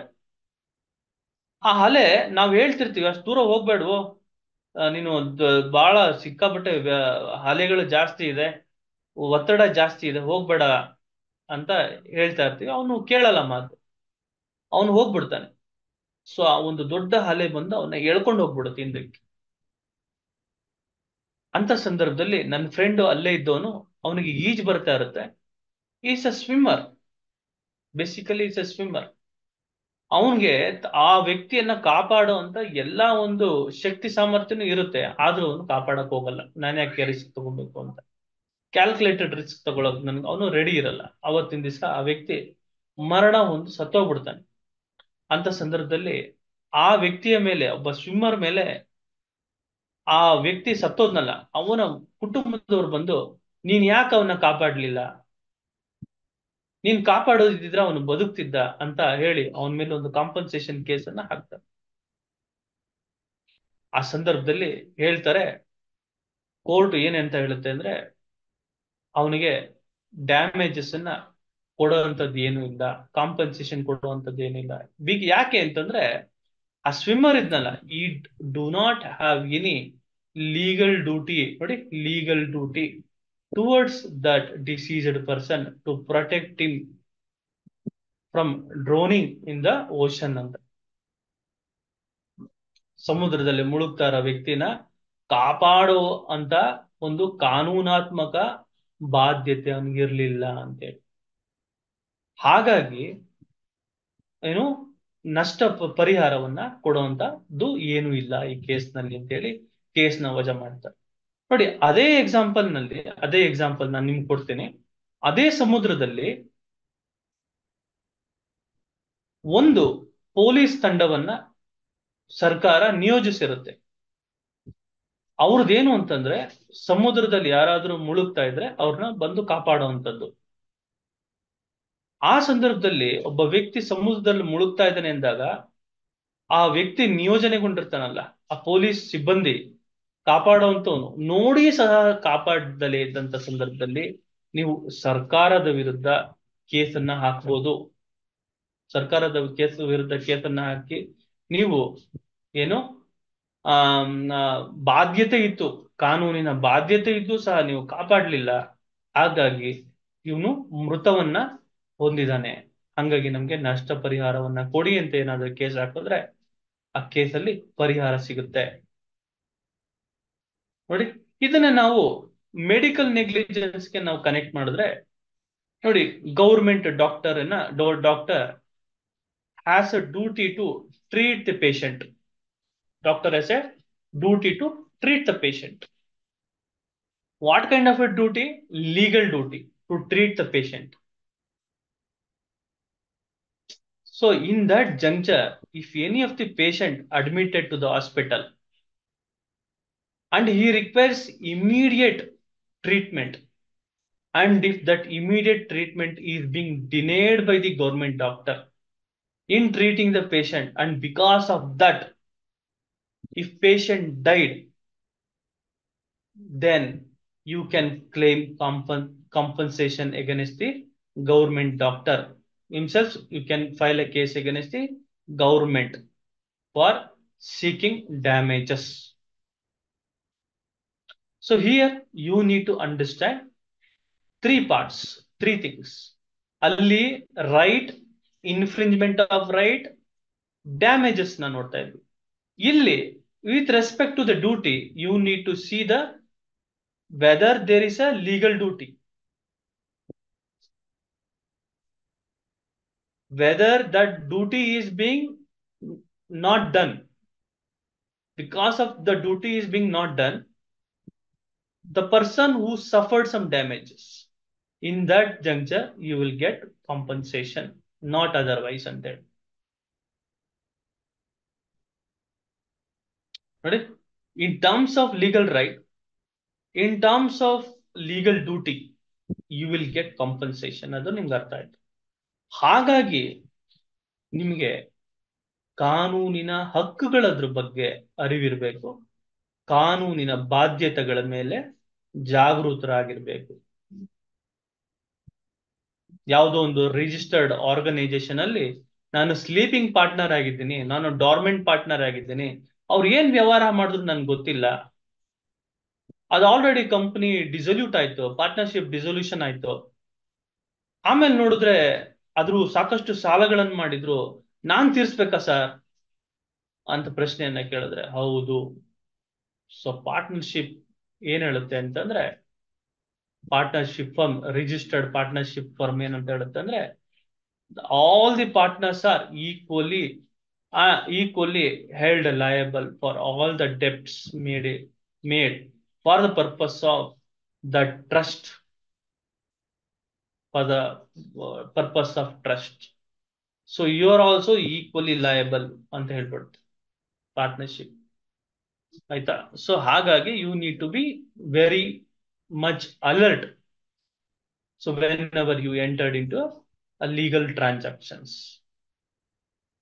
ಆಯ್ತಾ. So here you have understood the concept of law, the purpose of law, the sources of law, the concept of legal right, moral right, legal duty, moral duty, the concept of damages ಅಂತ. Damages ಯಾವ ಸಂದರ್ಭದಲ್ಲಿ damages ಆದ್ರೆ ನೋಡಿ, damages ಈಗ ಒಂದು train ಬರ್ತಾ ಇರ್ತದೆ, train ಬರ್ತಾ ಇರೋ ಸಂದರ್ಭದಲ್ಲಿ ಗೇಟ್ಗಳನ್ನ ಹಾಕಿರ್ತಾರೆ, ಆ ಕಡೆ ಗೇಟ್ ಈ ಕಡೆ ಗೇಟ್ ಹಾಕಿರ್ತಾರೆ. ಟ್ರೈನ್ ಬರ್ತಾ ಇರೋದನ್ನ ನೋಡಿ ಸಹ ಕೆಲವರು ಏನೋ ಧಾವಂತದಲ್ಲಿ ಕ್ರಾಸ್ ಮಾಡಕ್ ಹೋಗ್ತಾರೆ, ಆ ಟ್ರ್ಯಾಕ್ ಅನ್ನ ಹಳಿಯನ್ನ ದಾಟಿ ಹೋಗುವಂತ ಪ್ರಯತ್ನ ಮಾಡ್ತಾ ಇರ್ತಾರೆ. ಅಂತ ಸಂದರ್ಭದಲ್ಲಿ ಆಕ್ಸಿಡೆಂಟ್ ಆಗೋಗ್ಬಿಡುತ್ತೆ, ಆ ವ್ಯಕ್ತಿ ನುಚ್ಚು ನೂರಾಗ್ಬಿಡ್ತಾನೆ. ಆ ಸಂದರ್ಭದಲ್ಲಿ ನೀವು ಟ್ರೈನ್ ಅವರು ಬ್ರೇಕ್ ಹಾಕ್ಬೇಕಾಗಿತ್ತು, ಅವಾಗ ಅವನು ಬದುಕ್ತಿದ್ದ, ಹಂಗಾಗಿ ನೀವು ಕಾಂಪನ್ಸೇಷನ್ ಕೊಡಿ ಅಂತ ರೈಲ್ವೆ ಕಂಪನಿಯವ್ರ ಮೇಲೆ ನೀವು ಕೇಸ್ ಹಾಕ್ಲಿಕ್ಕೆ ಬರುತ್ತಾ? ಕೇಸ್ ಹಾಕ್ಲಿಕ್ಕೆ ಬರಲ್ಲ. ಯಾಕೆ ಅಂತಂದ್ರೆ here you are contributing your negligence ಅಂತ, you are contributing your negligence ಅಂತ. ಫುಟ್ ಬೋರ್ಡ್ ಮೇಲೆ ನಿಂತ್ಕೋಬೇಡ್ರಿ ಅಂತ ಎಷ್ಟು ಕಂಡಕ್ಟರ್ ಹೇಳಿದ್ರು ಸಹ ಫುಟ್ ಬೋರ್ಡ್ ಅಲ್ಲಿ ನಿಂತ್ಕೊಂಡು ಅಲಾಡ್ತಾ ಇರೋದು.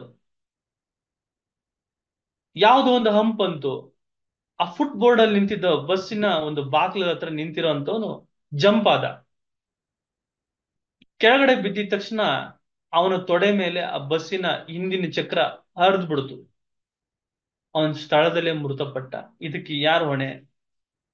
ಇದಕ್ಕೆ KSRTC ಹೊಣೆನಾ ಅಥವಾ ಆ ವ್ಯಕ್ತಿನೇ ಹೊಣೆನಾ ಅಂತ ವಿಚಾರಣೆ ನಡೆದ್ಮೇಲೆ ನಮಗೆ ತಿಳಿಯುತ್ತೆ.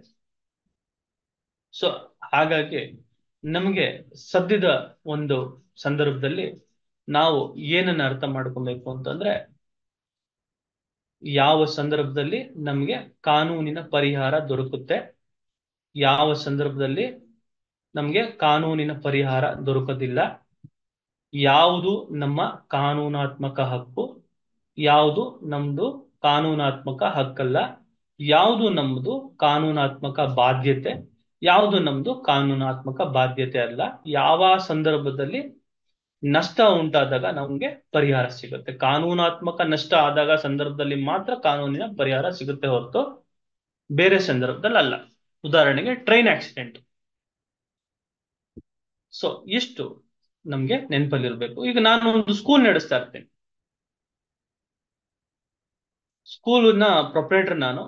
ಸುಮಾರು ಒಂದು 50 ಲಕ್ಷ ರೂಪಾಯಿ, 1 ಕೋಟಿಗಿನ ಇನ್ವೆಸ್ಟ್ ಅನ್ನು ಮಾಡಿ ಒಂದು ಸ್ಕೂಲನ್ನ ತೆರೆದಿರ್ತೇನೆ. LKG ನರ್ಸರಿ, LKG UKGಗೆ ಒಂದು ಅಡ್ಮಿಷನ್ ಫೀಸ್ ಅನ್ನ ಇಟ್ಟಿರ್ತೇನೆ. 30,000 ರೂಪಾಯಿ ಇಟ್ಟಿರ್ತೇನೆ. ನನ್ನ ಎದುರುಗಡೆನೆ ಇನ್ನೊಬ್ಬ ಒಂದು ಸ್ಕೂಲನ್ನ ನಿರ್ಮಾಣವನ್ನ ಮಾಡ್ತಾನೆ.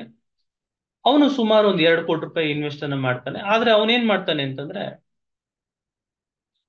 ನಾನೇನು 30,000 ರೂಪಾಯಿ ಅಡ್ಮಿಷನ್ ಫೀಸ್ ಇಟ್ಟಿರ್ತೇನೆ, ಅವನೇನ್ ಮಾಡ್ತಾನೆ 15,000 ರೂಪಾಯಿ ಇಟ್ಬಿಡ್ತಾನೆ ಅಂತ ಇಟ್ಕೊ.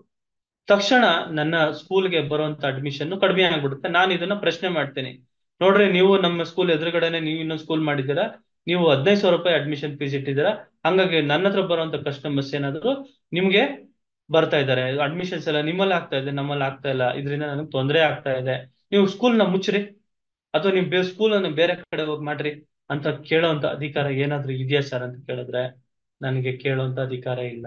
ಯಾಕೆ ಅಂತಂದ್ರೆ ನನ್ಗೆ ನಷ್ಟ ಆಗಿದೆ, ಆದ್ರೆ ಕಾನೂನಾತ್ಮಕ ನಷ್ಟ ಅಲ್ಲ ಅದು.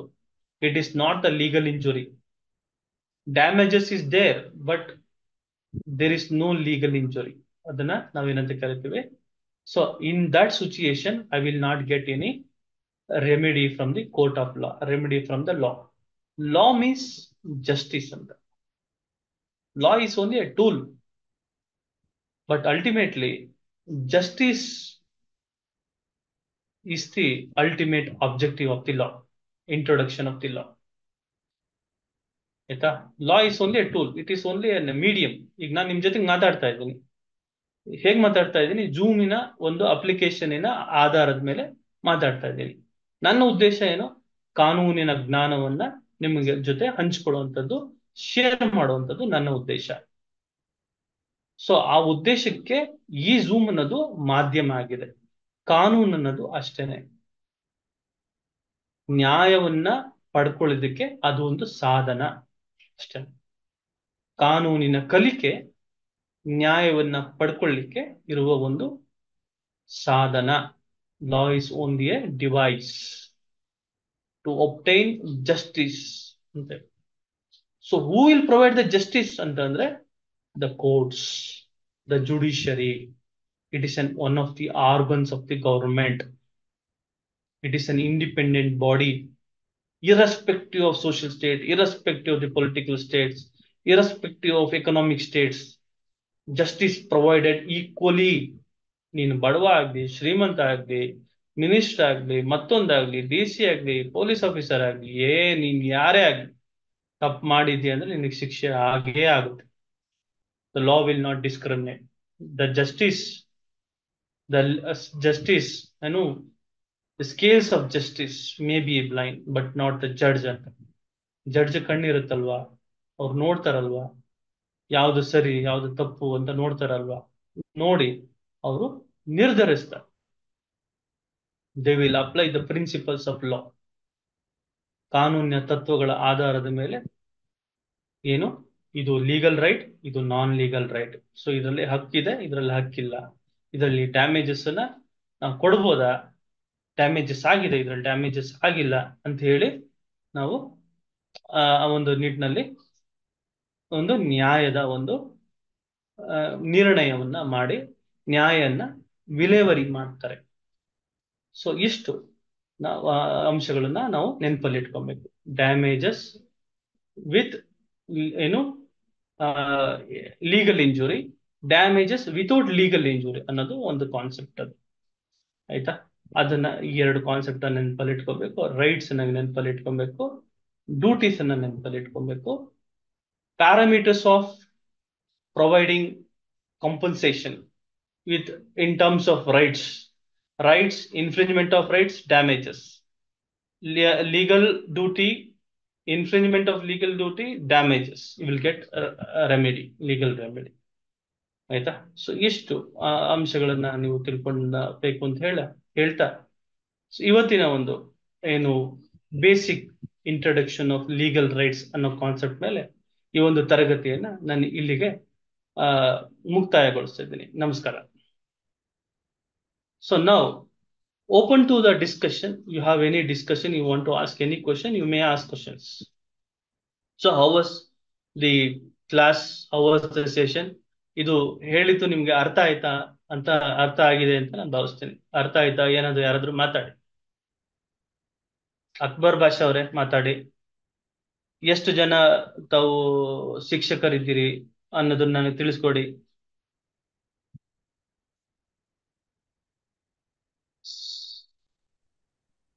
Thank you ma'am. Sandhya ma'am ಚೆನ್ನಾಗಿತ್ತು ಅಂತ ಹೇಳ್ತಾ ಇದ್ದಾರೆ. ಯಾರು ಟೀಚರ್ಸ್ ಯಾರಿದ್ದೀರಿ? ಯಾರು ಹ್ಯಾಂಡ್ ರೈಸ್ ಮಾಡಿದ್ದೀರಿ? ಟೀಚರ್ಸ್ ಯಾರಾದ್ರೂ ಇದ್ದೀರಾ? ಸುರೇಶ್ ಹುಳಿಯಾಳ್ ಮಾತಾಡಿ ಸರ್. ಸರ್ ಗುಡ್ ಹಾ, evening sir. Good evening sir, ಹೇಳಿ. ತಮ್ಮ ಸೆಷನ್ ಬಹಳ ಚೆನ್ನಾಗಿ ನಡೆಸಿಕೊಟ್ರಿ ಸರ್. ನಾನು ಹಾ high school head master sir, government high school head master, ಹಾ ಸರ್. ಬಾಗಲಕೋಟೆ ನಂದು. ಹಾ, ಥ್ಯಾಂಕ್ ಯು ಸರ್, ಹೇಳಿ ಸರ್. ಸೆಷನ್ ಬಹಳ ಅದ್ಭುತವಾಗಿ ತಾವು ನಡೆಸಿಕೊಟ್ರಿ. ಬಹಳ ಕ್ಲಿಯರ್ ಆಗಿ ಎಲ್ಲ ಪ್ರತಿಯೊಂದು ಪಾಯಿಂಟ್ ಅನ್ನು ಬಹಳ ನೀಟ್ ಆಗಿ ಸ್ಲೋ ಆಗಿ ಬಹಳ ಚೆನ್ನಾಗಿ ತಾವು ತಿಳಿಸ್ಕೊಟ್ರಿ ಸರ್. ಥ್ಯಾಂಕ್ ಯು ಅದು ಸರ್, ಥ್ಯಾಂಕ್ ಯು. ನಮ್ಮ ಟೀಚರ್ ಫ್ಯಾಮಿಲಿಗೆ ಬಹಳ ಹೆಲ್ಪ್ ಆಗ್ತೈತೆ ಅಂತ ನನ್ನ ಅನಿಸಿಕೆ. ಯಾಕಂದ್ರೆ ಇದು ಓಕೆ. ಫಸ್ಟ್ ಇದು ಸೆಷನ್ ಅಲ್ಲೇನೆ ಇಷ್ಟು ಚೆನ್ನಾಗಿ ನೀವು ತೆಗೆದುಕೊಂಡು ಹೋದ್ರಿ ಇದನ್ನ.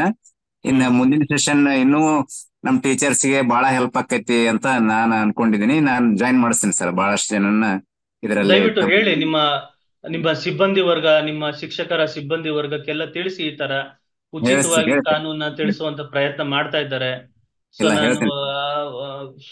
ನನಗೇನ್ ತಿಳಿದಿದೆ ಅದನ್ನ ತಮಗೆ ತಿಳಿಸ್ಕೊಡ್ತಾ ಇದ್ದೀನಿ. ಈ ಮುಂಚೆ ನಾನು ಕಾನೂನು ಪ್ರಾಧ್ಯಾಪಕನಾಗಿ ಕೆಲವೊಂದು ಸಂಸ್ಥೆಗಳಲ್ಲಿ ಕೆಲಸವನ್ನ ಮಾಡಿರ್ತೀನಿ. ಸೊ ಹಾಗಾಗಿ ನನ್ನ ಒಂದು ಅನುಭವದ ಆಧಾರದ ಮೇಲೆ, ಒಂದು ತಿಳುವಳಿಕೆ ಆಧಾರದ ಮೇಲೆ, ಒಂದು ಪರಿಣಿತಿ ಆಧಾರದ ಮೇಲೆ ನಿಮ್ಗೆ ಕಾನೂನು ತಿಳಿಸೋ ಒಂದು ಪ್ರಯತ್ನ ಮಾಡ್ತಾ ಇದ್ದೀನಿ. ಇಲ್ಲ ನೋಡಿ. ತಾವು ಬಹಳ ಅನೇಕ ದೃಷ್ಟಾಂತಗಳನ್ನ ಸೇರ್ಸ್ಕೊಂಡು ಹೇಳಿದ್ರಲ್ಲ ಸರ್, ಅದು ಬಹಳ ಕ್ಲಿಯರ್ ಆಯ್ತು. ಬಹಳ ಪಾಯಿಂಟ್ಸ್ ಕ್ಲಿಯರ್ ಆಯ್ತು. Okay sir, thank you. ಬೇರೆ ಏನಾದ್ರು ಪ್ರಶ್ನೆಗಳಿದೆಯಾ ಸರ್? ಒಂದು ಪ್ರಶ್ನೆ ನಾನು ತಮಗೆ ಈ ಸಂದರ್ಭದಲ್ಲಿ ಕೇಳ್ತಾ ಇದ್ದೀನಿ. ಈಗ ಮಕ್ಕಳು ತಂದೆಯನ್ನ ಇದರಲ್ಲಿ ಅನಾಥಾಶ್ರಮದಲ್ಲಿ ಬಿಟ್ಟು ಹೋಗ್ತಾರ ಅಂತ ಹೇಳಿದ್ರಿ ಸರ್. ಬಿಟ್ಟು ಹೋದ್ರೆ ಅವನು ತಹಶೀಲ್ದಾರ್ ಆಫೀಸಿಗೆ ಕಚೇರಿಗೆ ವರದಿ ಕೊಟ್ರಂದ್ರ ಅವನಿಗೆ ಲೀಗಲಿ ಅವನಿಗೆ ಏನ್ ಮಾಡ್ಬೋದು, ಕಾಂಪೆನ್ಸೇಷನ್ ಕೇಳ್ಬೋದು ಅಂತ ತಾವ್ ಹೇಳಿದ್ರಿ. ಅದ್ರಲ್ಲಿ ನಂದು ವಿಚಾರ ಏನು ಅಂತಂತಂದ್ರೆ, ಈಗ ಒಬ್ಬನೇ ಮಗ ಇದ್ರ ಅದು ತಮ್ಗ ಸರಿ ಆಗ್ತದ. ಈಗ ಬಹಳಷ್ಟು ಜನ ಮಕ್ಳು ಇದ್ರಂದ್ರ ಅವರು ಯಾರನ್ನ ಎಲ್ರು ಅದಕ್ಕ ಇದಾಗ್ತಾರೋ, ಅವ ಯಾರು ಅಪ್ಲಿಕೇಶನ್ ಅಲ್ಲಿ ಯಾರ ಹೆಸರು ಹಾಕಿ ಕೊಟ್ಟಿರ್ತಾನ ಅವನ ಅಷ್ಟೇ ಇದಾಗ್ತಾನೋ? ಇಲ್ಲ, ಎಲ್ಲಾರ್ಗು ನೋಟಿಸ್ ಅನ್ನ ಕೊಡ್ತಾರೆ. ನೋಡಿ, ಹಾ, ನಾನು ಮುಂದಿನ ತರಗತಿಗಳಲ್ಲಿ ನ್ಯಾಯವನ್ನ ಡಿಸ್ಪೆನ್ಸೇಷನ್ ಆಫ್ ಜಸ್ಟಿಸ್, ನ್ಯಾಯವನ್ನ ತೀರ್ಮಾನ ಮಾಡೋ ಸಂದರ್ಭದಲ್ಲಿ ಏನು ನೈಜವಾದಂತಹ ಒಂದು ಕಾನೂನಿನ ಪ್ರಕ್ರಿಯೆ, ಅದ್ರ ಬಗ್ಗೆ ತಮ್ಗೆ ಉಲ್ಲೇಖವನ್ನ ಕೊಡ್ತೀನಿ. ಅಂದ್ರೆ ಎಲ್ಲಾರ್ಗು ನೋಟಿಸ್ ಅನ್ನ, ಅಂದ್ರೆ ಮಕ್ಳು ಎಲ್ರು ಯಾರ್ಯಾರು ಅಪ್ಲಿಕೇಶನ್ ಕೊಟ್ಟಿರ್ತಾನೆ ಅಂತ ಸಂದರ್ಭದಲ್ಲಿ ಆ ಅಪ್ಲಿಕೇಶನ್ ಅಲ್ಲಿ ಯಾರ ಹೆಸರು ಬರ್ತಿರುತ್ತೆ ಅವನಿಗೆ ಮಾತ್ರ ಅಲ್ಲ ಅದು. ಅಂತ ಸಂದರ್ಭದಲ್ಲಿ ಏನು ತಂದೆ ಏನ್ ಮಾಡಿರ್ತಾನೆ ಸರ್, ತಂದೆ ಏನ್ ಮಾಡಿರ್ತಾನೆ, ಒಬ್ಬನ ಹೆಸರು ಅಷ್ಟೇ ಹಾಕಿ ಕೊಟ್ಟಿದ್ದ ಅಂದ್ರೆ ಉಳಿದವ್ರ 3 ಜನದ ಹಾಕಿ ಕೊಟ್ಟಿರಲ್ಲ ಅವ. ಅದೇನೆ, ಅಂತ ಸಂದರ್ಭದಲ್ಲಿ ಏನ್ ಮಾಡ್ತಾರೆ, ನೋಟಿಸ್ ಅನ್ನ ಮಾಡ್ತಾರೆ, ಎಲ್ರಿಗೂ ನೋಟಿಸ್ ಅನ್ನ ಮಾಡ್ತಾರೆ, ಆ ವ್ಯಕ್ತಿಗೆ ಮಾತ್ರ ಮಾಡೋದಿಲ್ಲ. ನೋಡಿ, ಅದನ್ನ ನಾವು ನೈಜವಾದಂತಹ ಒಂದು ಅಥವಾ ನೈಸರ್ಗಿಕ ಕಾನೂನಿನ ನಿಯಮಗಳು ಅಂತ ಕರಿತೀವಿ.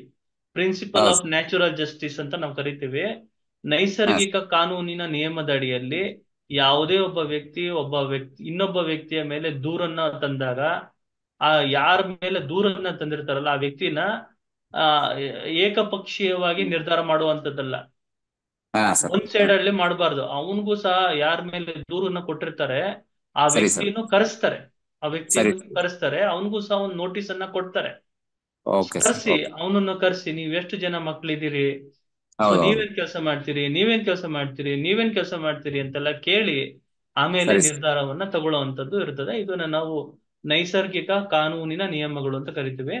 ಅದು ನ್ಯಾಯ ವಿಲೇವಾರಿಯ ಸಂದರ್ಭದಲ್ಲಿ ಡಿಸ್ಪೆನ್ಸೇಷನ್ ಆಫ್ ಜಸ್ಟಿಸ್ ಮೆಕ್ಯಾನಿಸಮ್ ಅಲ್ಲಿ ನಾವು ಇದನ್ನ ನೋಡ್ತೀವಿ.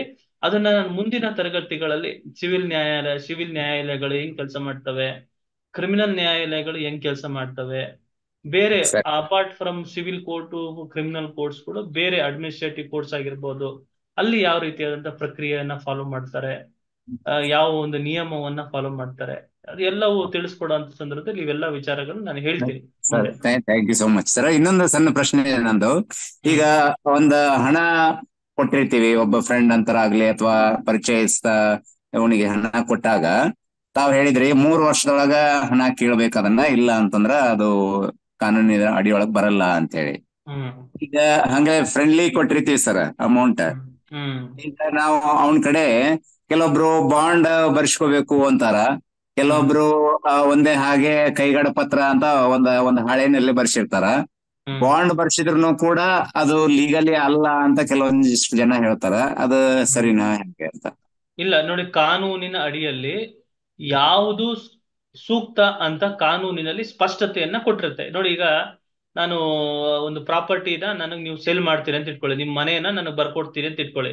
ಒಂದು ಬಿಳಿ ಹೌದು. ಹಾಳೆ ಮೇಲೆ ತಗೊಳ್ರಿ ಪುರುಷೋತ್ತಮ್, ನಮ್ಮ ಮನೆಯನ್ನ ನಿಮಗ್ ಕೊಡ್ತಾ ಇದ್ದೀನಿ ಅಂತ ನೀವು ಬಿಳಿ ಹಾಳೆ ಮೇಲೆ ಬರ್ಕೊಟ್ಬಿಟ್ರೆ ಅದಕ್ಕೆ ಹ್ಮ್ ಕಾನೂನಲ್ಲಿ ಮಾನ್ಯತೆ ಇರೋದಿಲ್ಲ. ಅದೇ ನೀವು ಒಂದು ಸ್ಟಾಂಪ್ ಪೇಪರ್ ಮೇಲೆ ನೀವು ಒಂದು ಪ್ರಾಪರ್ಟಿಯ ಒಂದು ಏನು ಆ ದಾಖಲಾತಿಯನ್ನ ಹಾಕಿ, ನಿಮ್ಗೆ ಇಂಥ ಒಂದು ದಿವಸ ನಾನು ಈ ಪ್ರಾಪರ್ಟಿನ ನಿಮ್ಗೆ ಬಿಟ್ಕೊಡ್ತಾ ಇದ್ದೀನಿ, ನನ್ನ ಎಲ್ಲಾ ಹಕ್ಕುಗಳನ್ನು ಬಿಟ್ಕೊಡ್ತಾ ಇದ್ದೀನಿ, ಇನ್ನು ಮುಂದೆ ನೀವು ಈ ಆಸ್ತಿಯ ಏನು ಪಡೆದುಕೊಳ್ಳುವರಾಗಿದ್ದು, ಸೊ ಈ ಆಸ್ತಿಯನ್ನ ನೀವು ಎಲ್ಲಾ ರೀತಿಯಲ್ಲೂ ಅನುಭವಿಸುವ ಅಧಿಕಾರ ನಿಮ್ಗೆ ಹೊಂದಿದೆ ಅಂತ ಹೇಳಿ ಅದನ್ನ ನಾವು ತಗೊಂಡೋಗಿ ನಾವು ಒಂದು ರಿಜಿಸ್ಟರ್ ಮಾಡದಂತ ಸಂದರ್ಭದಲ್ಲಿ ಅದಕ್ಕೆ ಕಾನೂನಿನ ಪುಷ್ಟಿ ಸಿಗುತ್ತೆ.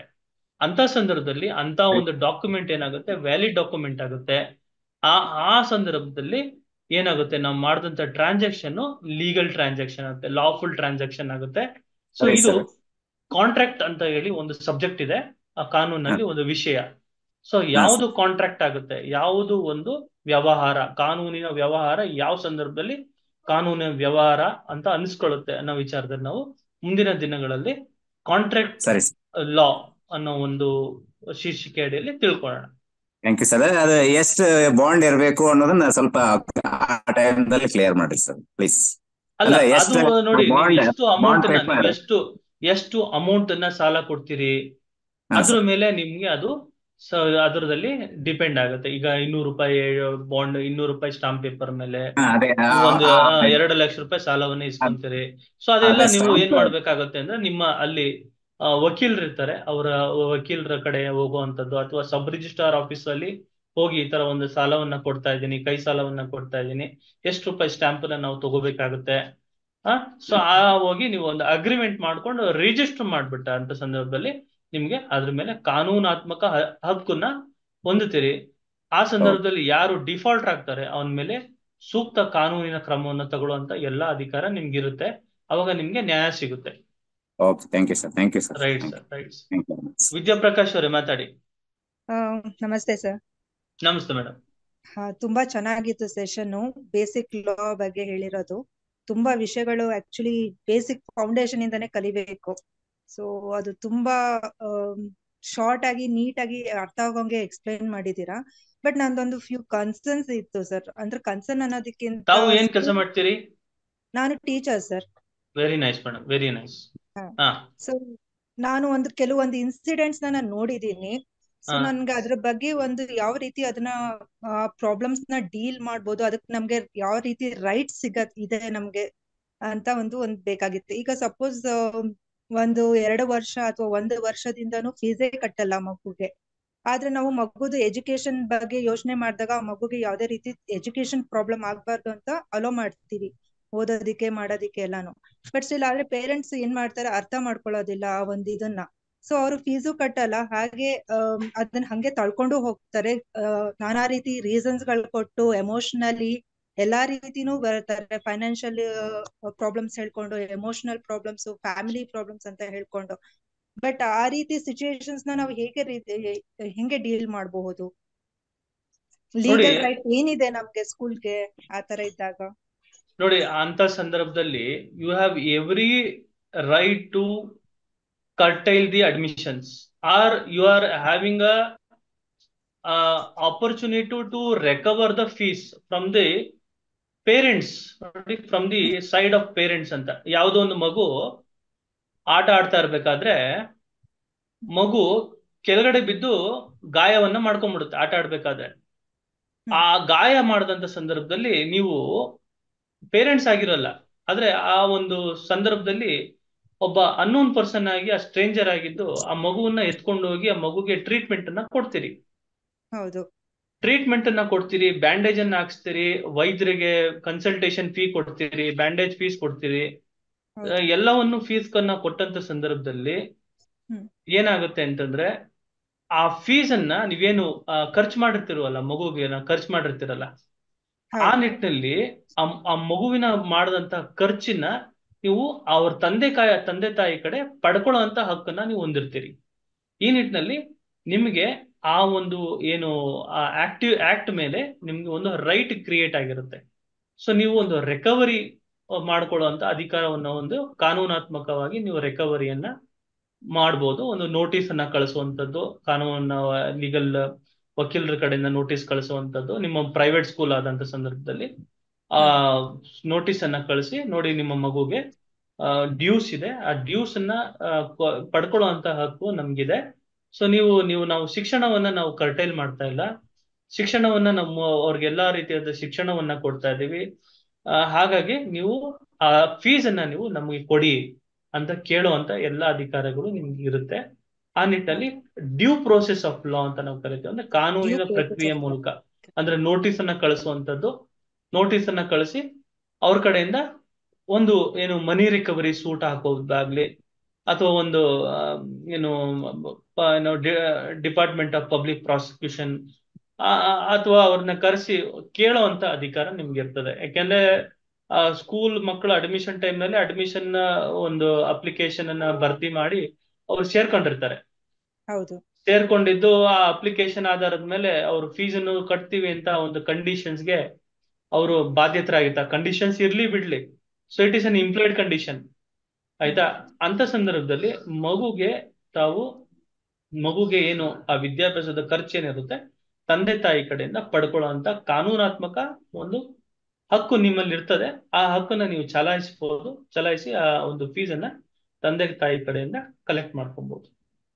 Okay sir, thank you even sir. You can suspend the admission as well. Okay ಯಾಕೆಂದ್ರೆ you are having every right. So legal, ಅದನ್ನೇ ನಾನು ನಿಮ್ಗೆ ಎಕ್ಸ್ಪ್ಲೈನ್ ಮಾಡಿದ್ದು. there is a discrimination, there is a difference between legal right and moral right. So once he had entered into the school with a due process of law, aita, so he need to and those children are minors. So minors are represented by their parents who are natural guardians. Natural guardians ಆಗಿರೋದ್ರಿಂದ ಸೊ ಅವ್ರ ಕಡೆ ನೀವು ಹಣವನ್ನ ಪಡ್ಕೋಬಹುದು. Here education is a legal necessity. Legal ನೆಸೆಸಿಟಿಯನ್ನ ಒಂದು principle ಮೇಲೆ ನಾವು ಅವ್ರಿಗೆ ಲೀಗಲ್ ನೆಸೆಸಿಟಿಯನ್ನ ಪ್ರೊವೈಡ್ ಮಾಡಿದ್ದೀವಿ. ಯು ನೀಡ್ ಟು ಪೇ ಅಂತ ಹೇಳಿ ಮಾಡುವಂತದ್ದು. ಅವ್ರನ್ನ ನೀವು ಡಿಮಾಂಡ್ ಮಾಡ್ಬೋದು. You can demand it. You have every right to demand the fees. Okay sir. ಕೊಡ್ಲಿಲ್ಲ ಅಂತಂದ್ರೆ ನೋಟಿಸ್ ಅನ್ನ ಕಳಿಸುವಂತದ್ದು, ತದನಂತರ ಪ್ರೊಸೀಡಿಂಗ್ಸ್ ಅನ್ನ ಮಾಡುವಂತದ್ದು ಮಾಡಬಹುದು ಮುಂದಿನ ಒಂದು ಪ್ರಕ್ರಿಯೆ. ಓಕೆ, ಮತ್ತೆ ಇನ್ನೊಂದು ಸರ್, ನೆಗೆಟಿವ್ ರೈಟ್ ಬಗ್ಗೆ ನೀವು ಹೇಳಿದ್ರಿ. ಹಲೋ, ಹೇಳಿ. ನೆಗೆಟಿವ್ ರೈಟ್ ಬಗ್ಗೆ ನೀವು ಮಾತಾಡಿದ್ರಿ, ಬಟ್ ನಂಗೆ ಅದು ಸ್ವಲ್ಪ ಇನ್ನೊಂದ್ ಸ್ವಲ್ಪ ಎಕ್ಸ್ಪ್ಲನೇಷನ್ ಅದು ಕರೆಕ್ಟ್ ಆಗಿ ಬೇಕಾಗಿತ್ತು ಅನ್ಸುತ್ತೆ. ನೋಡಿ, ನೆಗೆಟಿವ್ ರೈಟ್ ಅಂದ್ರೆ ಇಷ್ಟೇನೆ. ಇವಾಗ ಮನೆ ಕಟ್ಟಿರೋದನ್ನ ಡೆಮಾಲಿಷ್ ಮಾಡ್ತೀನಿ ಅಂತ ಅಂದಾಗ ಅದು ನೆಗೆಟಿವ್ ರೈಟ್ ಯಾವ ರೀತಿ ಆಗತ್ತೆ ಅಂತ. ನೋಡಿ, demolition is a productive or negative? It is a productive, it is useful. See, demolishing or destruction or destroying something, it's always a negative thing, ಅಲ್ವಾ? ಹಾ ಸರಿ, ನಮ್ಮನೆ ಇವಾಗ ನಾವೊಂದು ಮನೆನ ತಗೊಂತೀವಿ, ಪರ್ಚೇಸ್ ಮಾಡ್ತೀವಿ, ಅದನ್ನ ನಾವು ನಮಗೆ ಬೇಡ, ನಮ್ಗೆ ಇಷ್ಟ ಬಂದಿದ್ ರೀತಿನಲ್ಲಿ ನಾವು ಕಟ್ಟಬೇಕು ಅಂದಾಗ ಅದನ್ನ ಡೆಮಾಲಿಷ್ ಮಾಡ್ತೀವಿ. ಅದು ಅವಾಗ ನೆಗೆಟಿವ್ ರೈಟ್ ಆಗತ್ತಾ ಸರ್ ಅದು? ಅಲ್ಲ, see, in sense of destroying and in the meaning of destroying itself is a negative thing. So ಹಂಗಾಗಿ that is not against our wish ಅಲ್ವಾ? ಅದು ನಮ್ಮ ಅಲ್ಲ, against to the wish ಅಲ್ಲ. No, it is not. It is, see, you should not consider literally. Literal ಆಗಿ ತಗೋಬಾರ್ದು ನೀವು ಅದನ್ನ. Destroying ಅದನ್ನ ಲಿಟ್ರಲ್ ಆಗಿ ತಗೋಬಾರದು. ಸಿ, ಇಲ್ಲಿ ನೆಗೆಟಿವ್ ರೈಟ್ ಅಂತಂದ್ರೆ ಏನು ಅಂತಂದ್ರೆ, you are asking or demanding something ಅಂತ. ಅಂದ್ರೆ ನಿಮ್ಗೆ ಇಲ್ಲಿ ನಾನು ಇನ್ನೊಂದು ಉದಾಹರಣೆ ಕೊಟ್ಟೆ. ಹೆಂಡತಿಯನ್ನ ಗಂಡ ನಿರ್ಲಕ್ಷಿಸಿರ್ತಾನೆ, ಹೆಂಡತಿ ಮಕ್ಕಳನ್ನ ನಿರ್ಲಕ್ಷಿಸಿರ್ತಾನೆ. ಅಂತ ಸಂದರ್ಭದಲ್ಲಿ ಅವಳು ಅವನ ವಿರುದ್ಧ ಒಂದು ಕಂಪ್ಲೇಂಟ್ ಅನ್ನ ಮಾಡಿ ಜೀವನಾಂಶವನ್ನ ಪಡ್ಕೊಳ್ಳುವಂಥದ್ದು, ಅದು ನೆಗೆಟಿವ್ ರೈಟ್. ನೋಡಿ, it is a kind of A negative right. Okay ಅದು ಪಾಸಿಟಿವ್ ಅಂತಂದ್ರೆ ಬೆನಿಫಿಷಿಯಲ್ ಆಗಿ. ಸೊ ಅದು ಋಣಾತ್ಮಕವಾಗಿ ಮತ್ತು ನಕಾರಾತ್ಮಕವಾಗಿ ನೋಡುವಂಥದ್ದು. ನಕಾರಾತ್ಮಕ ನೋಡಿ, ಬಿಟ್ಟೋಗುವಂಥದ್ದು ಒಳ್ಳೇದಾ ಕೆಟ್ಟದಾ? ಬಿಟ್ಟೋಗೋದು ಕೆಟ್ಟದ್ದೇನೆ. ಕೆಟ್ಟದ್ದು. ಸೊ ಆ ಕೆಟ್ಟದ್ದನ್ನ ನೀವು ಎನ್ಫೋರ್ಸ್ ಮಾಡ್ತಾ ಇರ್ತೀರಲ್ಲ, ಸೊ ಹಾಗಾಗಿ it is a negative, right? Sir ಅದು ನೀವು ಎಕ್ಸಾಂಪಲ್ ಕೊಟ್ಟಿದ್ದು ಹೆಂಡತಿ ಗಂಡನ ಬಿಟ್ಟು ಹೋಗೋದು ಅದು ಓಕೆ, ಬಟ್ ಇದು ಇಟ್ಸ್ ನಾನ್ ಲಿವಿಂಗ್ ಥಿಂಗ್ ತಾನೆ ಬಿಲ್ಡಿಂಗ್ ಅನ್ನೋದು. ಅಲ್ಲ, ನಾನ್ ಲಿವಿಂಗ್ ಥಿಂಗ್ ಆದ್ರೂ so somewhere destroying the property, it is not a positive thing. Destroying something is not a positive. Destroying is always negative, ಆಯ್ತಾ? So it is a negative, right? So you have a right to destroy. ಈಗ ನನ್ನ ಮನೆ ಬಂದು ಉಳಿಸ್ತೀರಾ? ಅದನ್ನ demolish ಮಾಡಕ್ ಸಾಧ್ಯ ಇದೆಯಾ? ನನ್ನ ಮನೆನ? You have a right, you have a right. ಇಲ್ಲ, ಬೇರೆಯವ್ರ ಮನೆ ಇಲ್ಲ. ಇವಾಗ ಇನ್ ಕೇಸ್ ನಮ್ಮ ಮನೆನೇ so that is where the future benefit ಗೋಸ್ಕರ ನಾವು if unauthorized construction is there, if unauthorized construction is there, then BBMP will come and demolish the unauthorized construction. ರಾಜಕಾಲುವೆಯಲ್ಲಿ ಕಟ್ಬಿಟ್ಟಿರ್ತಾರೆ ಮನೆಯನ್ನ, ಅನ್ಆಥರೈಸ್ಡ್ ಲೇಔಟ್ಸ್ ಇರುತ್ತೆ, ಅನ್ಆಥರೈಸ್ಡ್ ಬಿಲ್ಡಿಂಗ್ಸ್ ಇರುತ್ತೆ, ಅದನ್ನ ಡೆಮಾಲಿಷ್ ಮಾಡುವಂತ right ಇರುತ್ತೆ BBMP ನವ್ರಿಗೆ. What kind of a right it is? It is a negative right. Correct. So that is say, even though it is a negative right, it is legally enforceable right. Okay. ಆಯ್ತಾ ma'am? Okay sir. Okay, any other question? ಇಲ್ಲ sir. Ananda C. ನಮಸ್ತೆ sir. ನಮಸ್ತೆ sir, ಹೇಳಿ. ನೀವು ಟೀಚರಾ? ಹೌದು sir, ನಾನು ಕುಣಿಗಲಲ್ಲಿ ಹೈಸ್ಕೂಲ್ ಟೀಚರ್ ಆಗಿದ್ದೀನಿ. Thank you sir, thank you very much. ಹೇಳಿ. ಪುರುಷೋತ್ತಮ್ ಸರ್, ತುಂಬಾ ಚೆನ್ನಾಗಿತ್ತು ನಿಮ್ ಕ್ಲಾಸ್. ಅದರಲ್ಲಿ ನನಗೆ ಲೀಗಲ್ ರೈಟ್ ಮತ್ತೆ ಮಾರಲ್ ರೈಟ್ ಅಂತ ಹೇಳಿದ್ರಲ್ಲ, ಅದು ತಿಳ್ಕೊಬೇಕಂತ ಅನ್ಸುತ್ತೆ.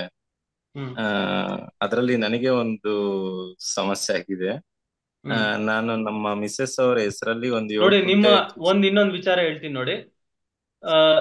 ಯಾವುದೇ ಒಂದು ಸಮಸ್ಯೆ, ನಿಮ್ಮ ವೈಯಕ್ತಿಕ ಸಮಸ್ಯೆಗಳನ್ನ ಪಬ್ಲಿಕ್ ಪ್ಲಾಟ್ಫಾರ್ಮ್ ನಲ್ಲಿ ಕೇಳಬಾರ್ದು. ಇಲ್ಲ ಸರ್, ವೈಯಕ್ತಿಕ ಅಂದ್ರೆ ಇದು ಒಂದು ಆಯ್ತಾ? ಅದು ಏನಿದ್ರು ಕೇವಲ ಶೈಕ್ಷಣಿಕ ರೀತಿಯಲ್ಲಿ ತಾವು ಕೇಳಬೇಕೆ ಹೊರತು ವೈಯಕ್ತಿಕವಾದಂತಹ ಕೇಸ್ಗಳಾಗಿ ವೈಯಕ್ತಿಕವಾದಂತಹ ಪರಿಹಾರಗಳನ್ನ ಇಲ್ಲಿ ಪಡ್ಕೊಳ್ಳುವಂತ ಪ್ರಯತ್ನ ಮಾಡಬಾರ್ದು, ಆಯ್ತಾ? ಸೊ ಅದೇನಾಗುತ್ತೆ, ನಿಮ್ಮ ರೈಟ್ಸ್ಗೆ ತೊಂದರೆ ಆಗುತ್ತೆ, ಪರ್ಸನಲ್ ರೈಟ್ ತೊಂದರೆ ಆಗುತ್ತೆ. ಕನ್ಫ್ಯೂಷನ್ ಇತ್ತು ಸರ್, ಅದನ್ನ ಕ್ಲಾರಿಫೈ ಮಾಡ್ಕೊಳ್ಳೋಣ ಅಂತ ಸಂದರ್ಭದಲ್ಲಿ ನೀವೇನ್ ಮಾಡಿ, ಈ ತರಗತಿ ಮುಗಿದ ನಂತರ ಪರ್ಸನಲ್ ಆಗಿ ಫೋನ್ ಮಾಡಿ ಮಾತಾಡಿ, ಡಿಸ್ಕಷನ್ ಮಾಡಿ. Okay sir, okay sir. Deepa ma'am. Thank you sir. Deepa ma'am, ನೀವು ಸೆಷನ್ಗೆ ಸಂಬಂಧಪಟ್ಟಂಗೆ ಮಾತ್ರ ಪ್ರಶ್ನೆಗಳನ್ನ ಕೇಳಬಹುದು. ನಿಮ್ಮ ವೈಯಕ್ತಿಕ ಕೋರ್ಟು ಕಚೇರಿಗಳಲ್ಲಿ ಬಾಕಿ ಇರುವ, ಪೆಂಡಿಂಗ್ ಇರುವಂತಹ ಸಮಸ್ಯೆಗಳನ್ನ ದಯವಿಟ್ಟು ಕೇಳಬಾರ್ದು.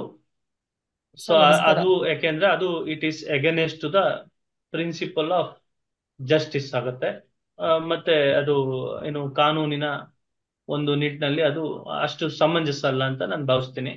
ಸೊ ನೀವು ಸೆಷನ್ಗೆ ಸಂಬಂಧಪಟ್ಟಂಗೆ ಮಾತ್ರ ಪ್ರಶ್ನೆಗಳನ್ನ ಕೇಳಿ. ದೀಪಾ ಮೇಡಮ್, ಕೇಳಿ. ನೀವು ಟೀಚರಾ?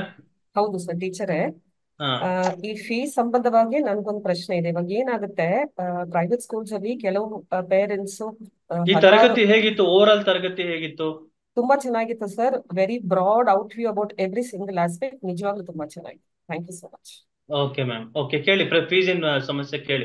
ಇವಾಗ ಫೀಸಿನ ಸಮಸ್ಯೆ ಏನಾಗುತ್ತೆ ಅಂತಂದ್ರೆ, ಪೇರೆಂಟ್ಸ್ ಹಲವಾರು ಕಾರಣಗಳು ಹೇಳಿ ಫೀಸ್ ಕಟ್ತೇನೆ ವರ್ಷದ ಕೊನೆಯವರೆಗೂ ಬಂದು ಎಕ್ಸಾಮ್ಗಿನ ಮುಂಚೆ, ಎಕ್ಸಾಮ್ ನಂತರ ಕೂಡ ಅವ್ರು ಫೀ ಪೇ ಮಾಡೋದಿಲ್ಲ. ಅದಾದ್ಮೇಲೆ ಏನ್ ಮಾಡ್ತಾರೆ, TC ಕೇಳ್ತಾರೆ. ಅವಾಗ ನಾವ್ ಏನ್ ಮಾಡ್ಬೇಕು? ಡಿ ಅವರು ಹೇಳ್ತಾರೆ TC ಕೊಡ್ಬೇಕು ಅಂತ ಹೇಳ್ತಾರೆ. ಇವನ್ ನ್ಯಾಯಾಲಯಗಳು ಕೊಡ್ಬೇಕು ಅಂತ ಹೇಳುತ್ತೆ. TC ಕೊಡ್ಬೇಕ್ರಿ, ನೀವು TCನ ಯಾವ್ದೇ ಕಾರಣಕ್ಕೂ ಇದ್ ಮಾಡ್ಬಾರ್ದು ಅಂತ ಹೇಳ್ತಾರೆ. ಅವಾಗ ನಾವ್ ಏನ್ ಮಾಡ್ಬೇಕು? ಅಂತ ಸಂದರ್ಭದಲ್ಲಿ ನೀವೇನ್ ಮಾಡ್ಬೇಕು, ಸರ್ಕಾರದ ಗಮನಕ್ಕೆ ತಗೋಬರ್ಬೇಕು. ಇವರು ನಮ್ಗೆ ಕೊಡ್ಬೇಕಾಗಿರೋಂತಹ ಏನು ಫೀಸ್ ಇದೆ, ಟ್ಯೂಷನ್ ಫೀಸ್ ಇದೆ, ಮತ್ತೆ ಬೇರೆ ಏನು ಫೀಸ್ಗಳಿದಾವೆ, ಅದನ್ನೆಲ್ಲ ಪಾವತಿ ಮಾಡಿರೋದಿಲ್ಲ. ಸೊ ಹಾಗಾಗಿ ಆ ಪಾವತಿ ಮಾಡೋದ್ರ ಮೇಲೆ ಕ್ರಮವನ್ನ ಕೈಗೊಳ್ಳಿಕ್ಕೆ ನಮ್ಗೆ ಅಧಿಕಾರವನ್ನ ಕೊಡಿ ಅಂತ ಕೇಳುವಂತ ಅಧಿಕಾರ ನಿಮ್ಗೆ ಒಂದು ಪ್ರಾಥಮಿಕವಾಗಿ ಇರುತ್ತೆ.